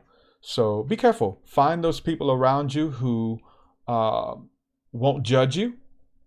They'll allow you to be yourself. You don't have to act like you're somebody else around them. You don't have to act like you don't believe certain things, but find people who appreciate you for who you are. And not just what you can offer them. And so those are the people who you can pretty much say anything, and they're like, hey, I may not have the answer, but listen, it's your story, and I'm your friend regardless, and I'll be with you. And I will tell you that developing your relationship with your higher power and your relationship with Christ, that is definitely one that would never leave you and never forsake you, no matter what you did, no matter what you believe, no matter how weird you are. He is one that stays closer than a brother. And that right there, though family and friends forsake you, he will never forsake you. There's nothing you can do, nowhere that you can go, no height, no depth, no alien, no demon, no angel, no pastor, no brother, no sister, no friend, no nothing that can separate you from that love. And definitely connect with that. How do you do it? I would say exactly like Elena said, go within. The kingdom of heaven is within you. And so you go within to commune. You go within to pray. The Bible in Matthew 6 and 7, 5, 6, 7 are beautiful chapters, but talks about how to pray. So when you pray, go into your prayer closet, go into your room, seclude yourself, shut the door behind you. Pray to the Father in secret. And the Father who knows all things and knows in secret will reward you openly. Make your enemies your footstool. That's a promise. That's a universal law. I will make your enemies your footstool, is what the scripture says. What does that look like? It looks like, again, that story of Joseph. His brothers were his enemy. Like literally, they were trying to kill him. His enemies became his servants. His enemies became his footstool. He saved them, and they eventually worked in the temple, in the kingdom. And the people that persecute you, the people who ridicule you, the people who don't understand you, who lash out, the tables turn. Everything comes full circle. They don't know what you're going through. They don't know what you've been through. They wasn't there when you was experiencing that stuff, and you were being prepared. You were being conditioned by a higher power. the creator, God. But what God uses all things. Angels, aliens, yes. Spirits, ghosts, yes. Elements, fairies, yes. Winds and waves, yes. Dark nights, yes. Everything is working together for your good. So you got to be able to keep the hope, the earnest expectation, and cultivate it. Knowing that when that fire comes, man, you're being purified as fine gold. Because there's greatness inside of you. You got to turn the heat up. Something's got to bring it out. The only thing that brings it out is usually the dark night. And let's pray that that dark night is short. That it doesn't take 6 years. That it doesn't take 6 months. That it just takes 6 minutes. That you come to an understanding within yourself that, okay, I got it. I got the lesson. I've learned it. That scared me. I'm never going to do that again. I've learned. But no matter how long it takes, know that you're loved and you're going to be seen through that, you know. So I want to encourage you all with that. Again, let your freak flag fly. Whatever is within you, whatever you're feeling led to, whatever you're feeling called to, I would say it's for a reason. You can't pray it away. You can't rebuke it away. It's going to keep coming because you're being called as deep calls out unto deep. You can't pray a calling away. And there's more. These experiences, you know, mushroom journeys, some of you guys, you can't pray it away. When it how do you know that you should do it? It calls you. It calls you. Well, I rebuke it because my church said it was wrong. Well, keep rebuking because you got to do it every day. You got to keep rebuking. It just don't go away because God is the one who's orchestrating that in your life. It's like you're laying down and you're hearing that voice calling you. And it calls you through many different means. It calls you to stargaze. It calls you to your ancient lineage, to remember the spirituality of your forefathers that's forgotten. That's even been marketed by big corporations here and turned into something else. You know, to beckon and to ask and to stand for what they stood for, not to let it die, but to be that voice. You know, it calls you there.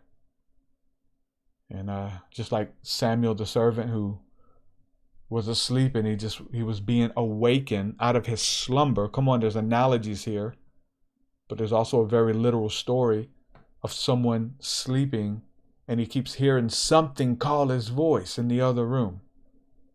Samuel's asleep, and something says, Samuel. Samuel wakes up. What was that?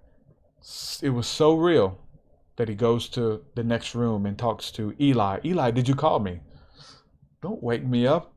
I was fast asleep. I did not call you. Go back to bed. Samuel goes into the other room, goes back to sleep. He's about to fall asleep, and he hears that voice. Samuel, Samuel. Wakes up, he goes back and thinks it's Eli again. Are you calling me? I hear a voice speaking my name. It's not me. Search the house, make sure nobody's in here. And then you go back to bed.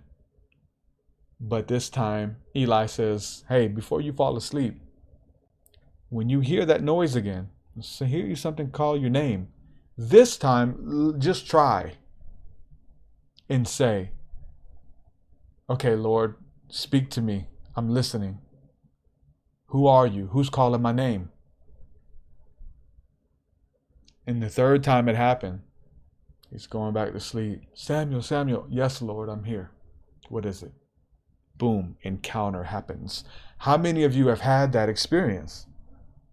You're falling asleep, you're in REM sleep, and you're going in, moving through the waves, and you hear somebody call your name. You hear somebody knock on your window. You know, in the midst of that, do you go back to sleep?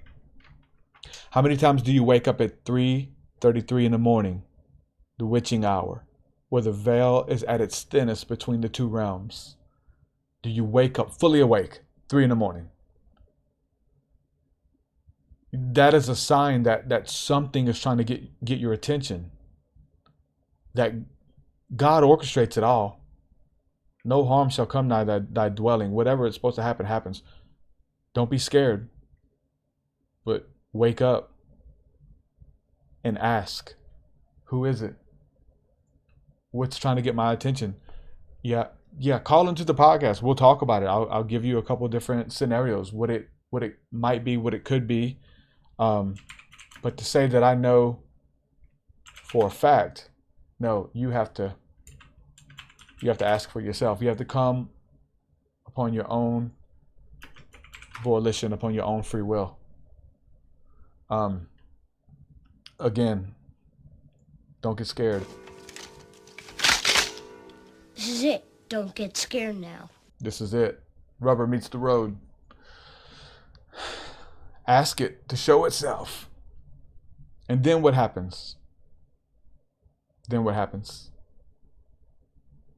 What's next is communication, intuitive telepathy, and raised vibrations.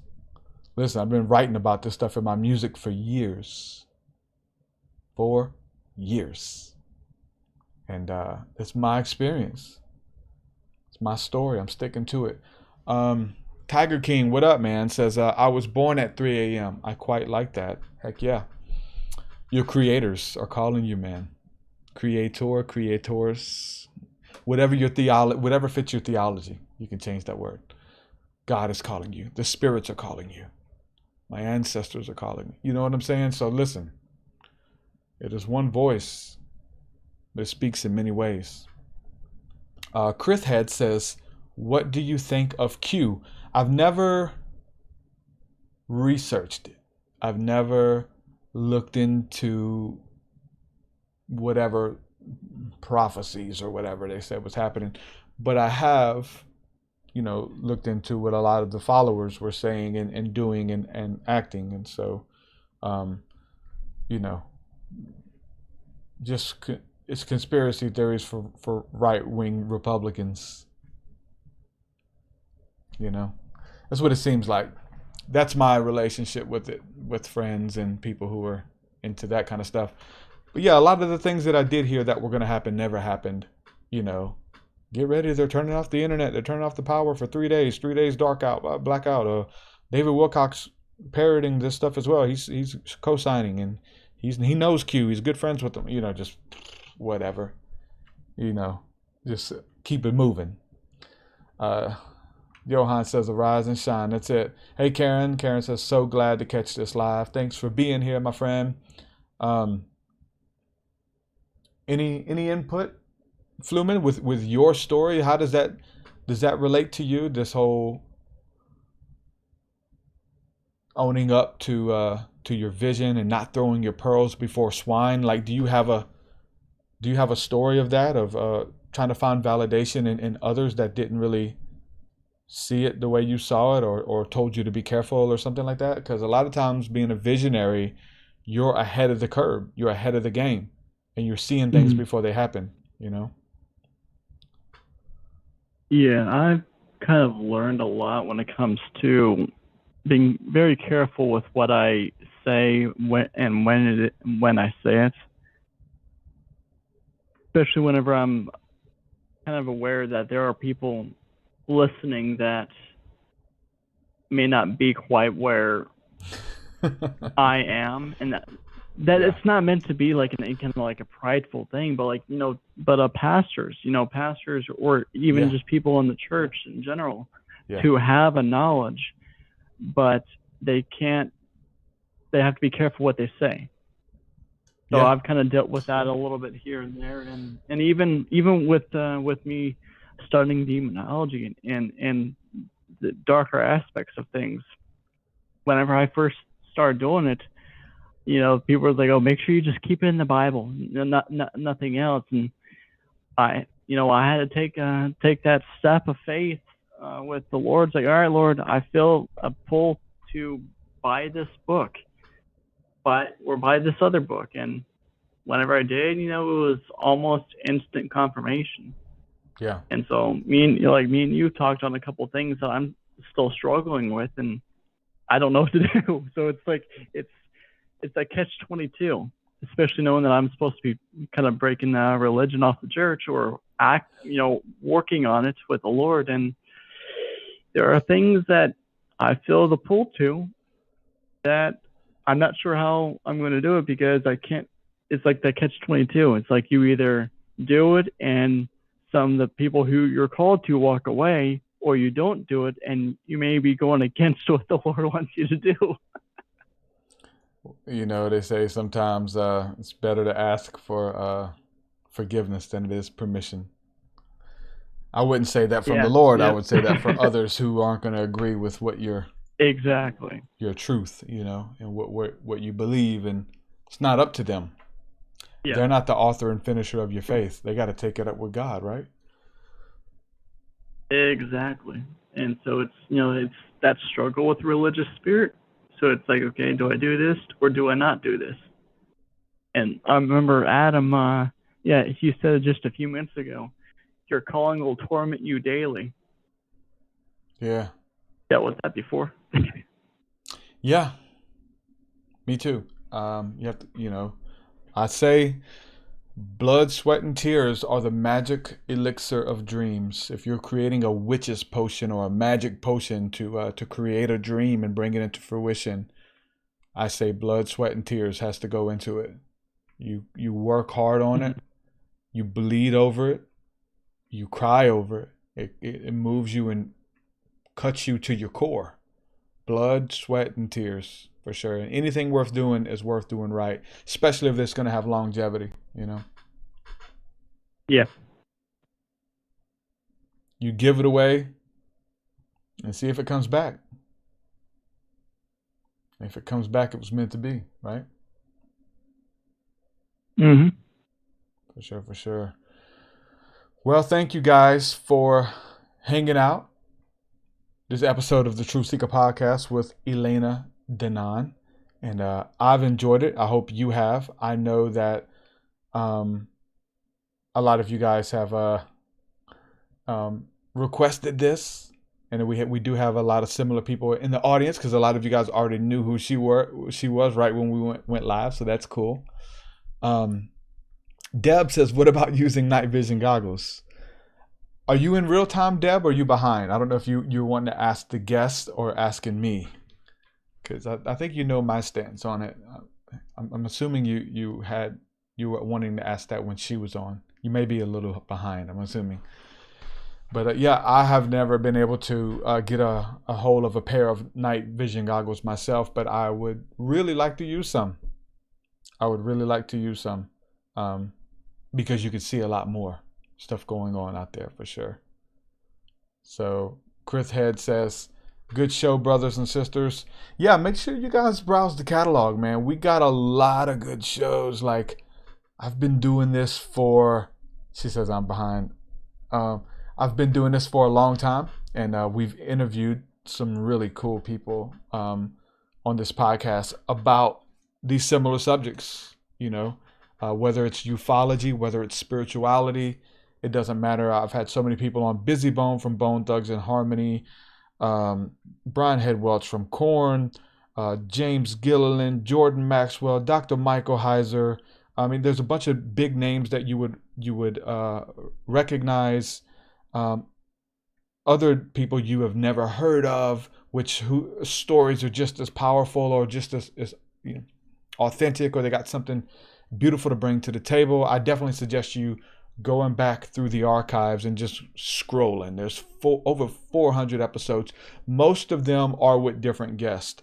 Every now and then we do repeat episodes, but for the most part, they're with new people. New people get to pick other people's brains and understand that they have different pieces of the puzzle to bring to the table. So make sure you guys browse the archives there. I'm going to ask Gothic to come on and answer this question, because I know this is your field with dream interpretation. And I'll read it to you. Rosalind asks, she says, hi, why do I not remember my dreams anymore when they were very vivid, extremely vivid, but not one memory now when I wake up? Not remembering her dreams. What would you say, bro?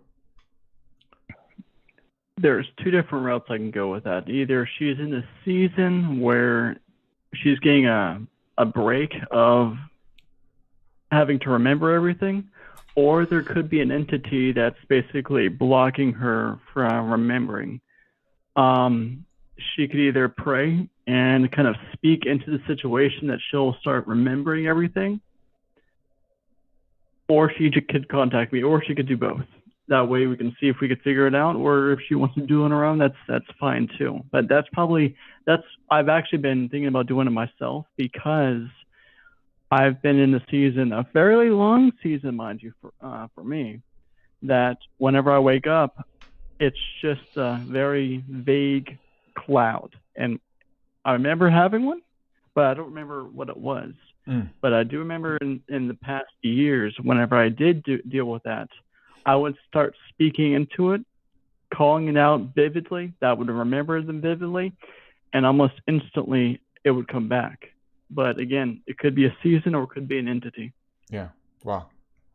For sure. And so, what is your website if somebody wants to check out your dream work? It's thegothicmystic.com, and there's a short that she can actually go to if she wants to go straight to the dream interpretation. Okay, what's that? A Linktree/Gothic Mystic. I typed it right in there, and then the whole one for the website itself, thegothicmystic.com. Awesome, man. Thank you for that. Yeah, and there's nobody that I recommend more than him when it comes to dreams and dream interpretation. That's solely his thing. And we have different people in our lives when it comes to their work and what they bring to the table to be able to know. Because when it comes to the scriptures, and this is true, but Kirby DeLeneroe said it best at one of his conferences, that like the Bible doesn't specify in anything. It's like an overview. You get an overview of people who were engaging God in their dreams. You don't have an A through Z reference of dream symbolism. You have to go talk to a prophet who is skilled on symbolism in your dreams. You have to talk to somebody who is given their life to studying these things when it comes to dreams, or when it comes to visions, or when it comes to crystals in the Bible and trances in the Bible. Listen, the Bible is full of all that stuff. Angelic contact leaving your body. But the Bible doesn't tell you like step by step. Step 1, relax yourself. Step 2, clean the slate between your eyes. Step 4, wait on the light that comes. It doesn't say that, but it is. These people were mystics. These people were in tune with their true nature. And so you have to kind of you got to deviate outside to study some of that stuff. Obviously, like you said, Gothic, when it comes to demonology, the Bible has a bunch of references and a bunch of really cool stuff, but it doesn't specify. It mentions Beelzebub one time as the prince of demons. Your pastor told you Satan was the prince of demons. The Bible says it's a being called Beelzebub. Well, you have to deviate and look into the other manuscripts that talk about this entity named Beelzebub and what his roles are and how he gets access to you and how they possess people and how they have other minions under them. Listen, those writings are out there. They're ancient writings. And sometimes you do have to deviate. I would say when you deviate, come back. Don't just leave. Like, get the study. Pick up where you left off. But it really helps to talk to people who have given their life over to it. Like there's a different knowledge and information from talking to John MacArthur about Beelzebub and talking to, let's say, I don't know, I'm just going to throw Damien Eccles out there. Somebody who's like, really into, magic and those kind of things, because those texts are respected. Those ancient texts that are forgotten by the church realm are embraced by the mystics. And so crystals, energy healing, speaking in tongues, I mean, so much so. Everybody has something beautiful that they bring to the table. And many pastors, many ministers, many Christians, many people are just pretty well-rounded. A little bit here, a little bit there. I know some of this. I know some of that. I'm no expert in any of this. I know a lot of stuff. I know a little bit about a lot of things. But listen, talk to this guy. Talk to that person. That actually goes right with the kingdom of heaven, though. Mm-hmm. How there's, like, whenever you look at a large corporation, you have all these different jobs for almost every single area. And so in the kingdom of heaven, the same thing, as above, so below. So you got, all these different things. Some are more focused than generalized, but, we're all live in the kingdom. Mm-hmm. So all of us are going to have either a generality, or until we get called to a focus, you got to go to those people. And sometimes it's difficult to find those people because of religion or how the church is set up, or they try to kind of, what's that word I'm looking for? They try to keep them away out of the sight. Mm-hmm. But that's where your relationship with the Father comes in. Do you trust him? Do you trust what you're hearing? That's where that comes in. Yeah. Yeah, and I guess the idea again of the body of Christ, that everybody has a different function. Everybody carries a different message, a different passion, and I would say people mention Q and that kind of thing. Like those people who are in that, obviously, you know what I'm talking about. They have a different passion.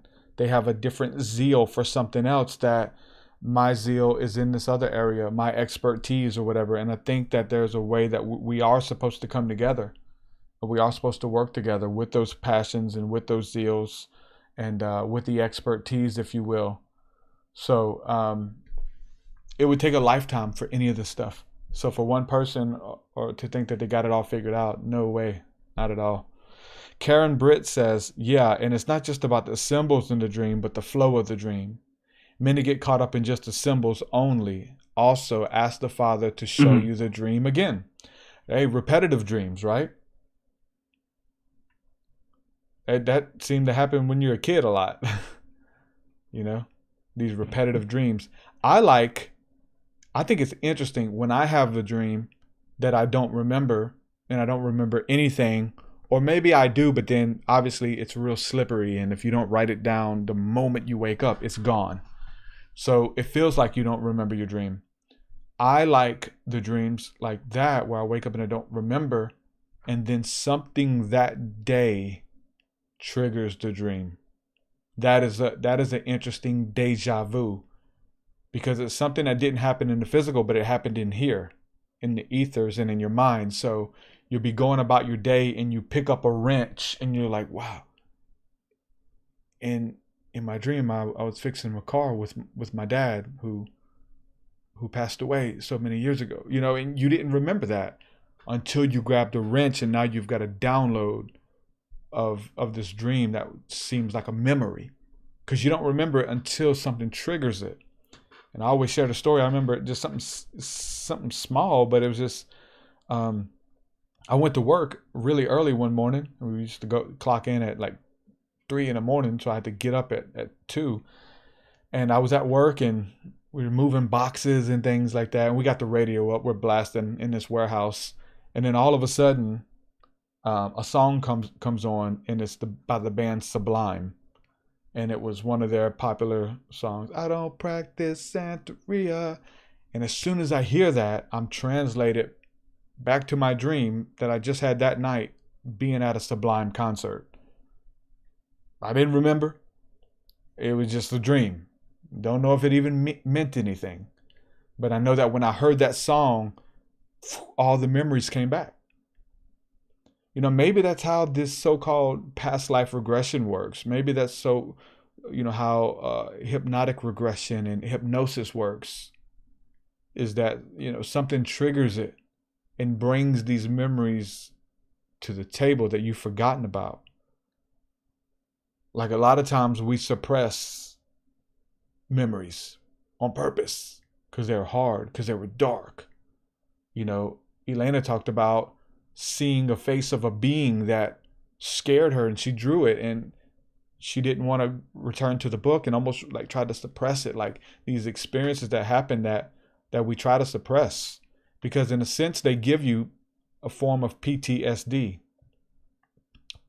post-traumatic stress disorder.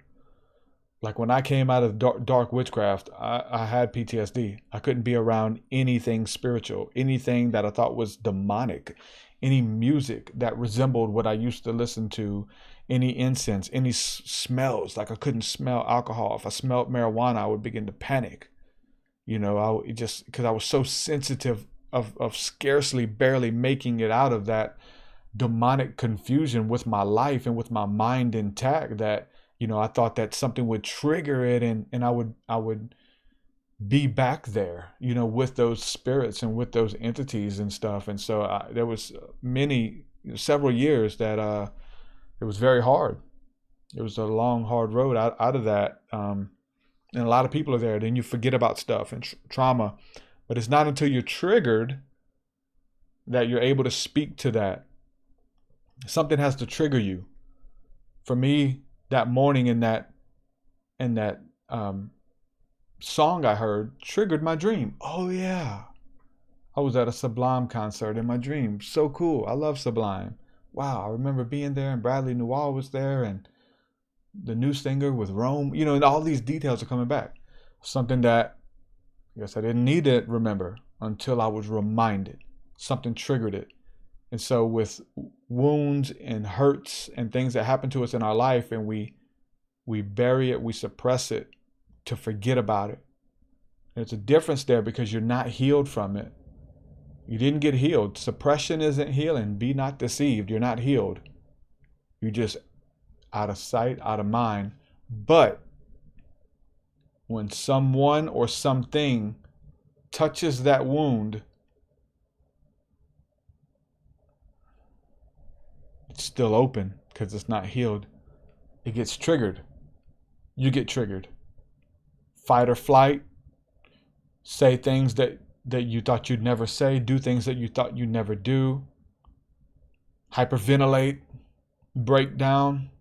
Freak out. That's why, you know, triggers are good, because it lets you know what area of your life you need healing in. It's good. When people trigger you, situations trigger you, being reminded of something and you're triggered, it's good, because now you can face it. Something that you forgot about, you can dive headfirst into and embrace it like a champ. So, you know, heal the healers, speak light, speak life, speak love. And that's the name of the game, guys. If you want to go to the next level, if you want to make contact, you got to get healed. They are going to champion that. That's what they do. They're gonna call you to new levels, new heights.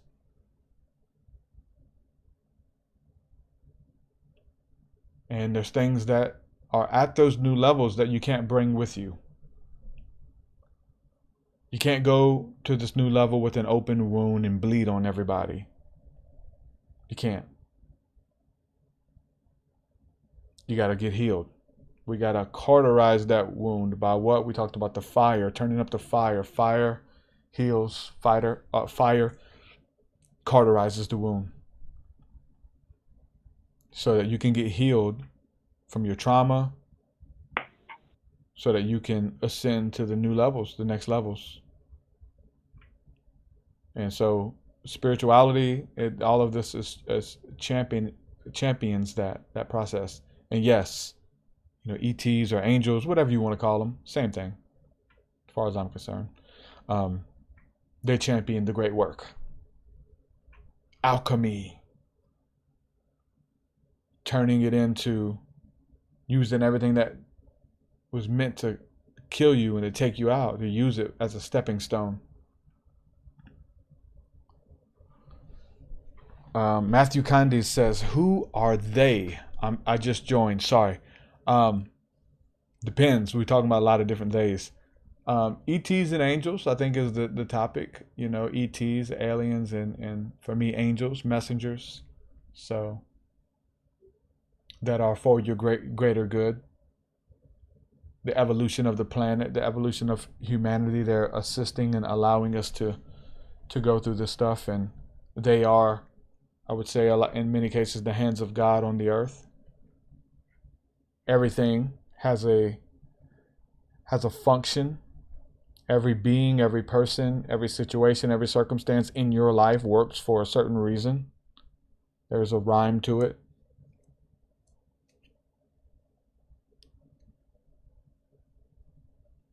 Nothing just happens by chance, I would say. Cause and effect. Everything has a reaction.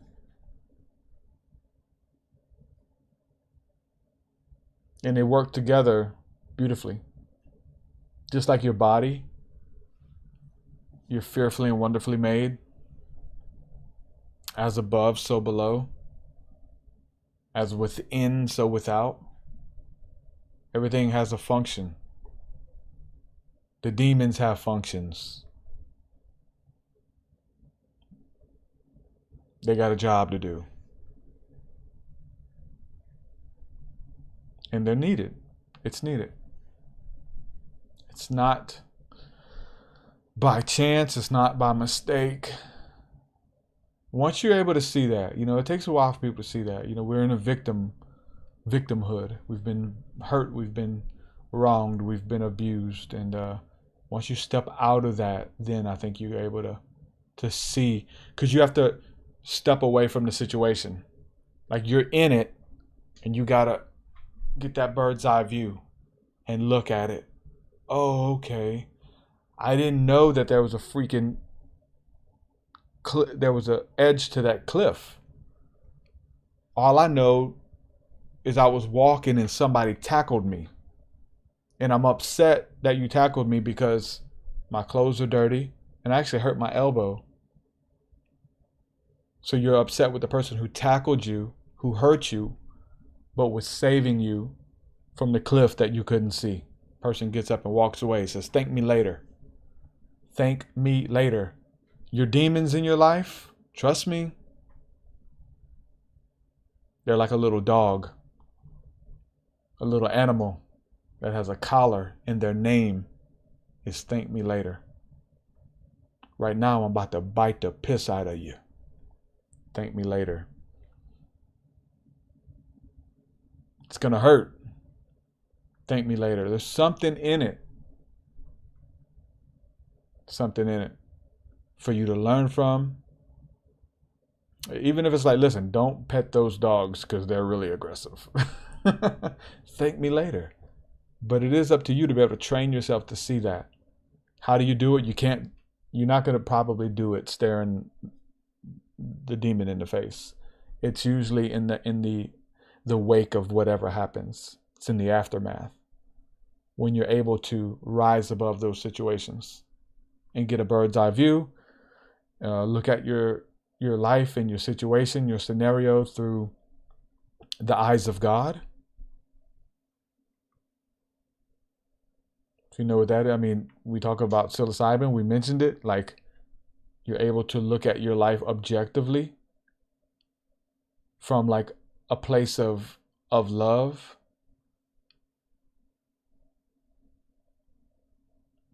And not beat yourself up because God loves you, right? You're able to look at your life. It's okay. Yeah, you got some things out of place. We're going to help you. Do this, do that. You got to rise above the situation. So with that being said, what's up, Richie Breeze? Shout out to Richie Breeze.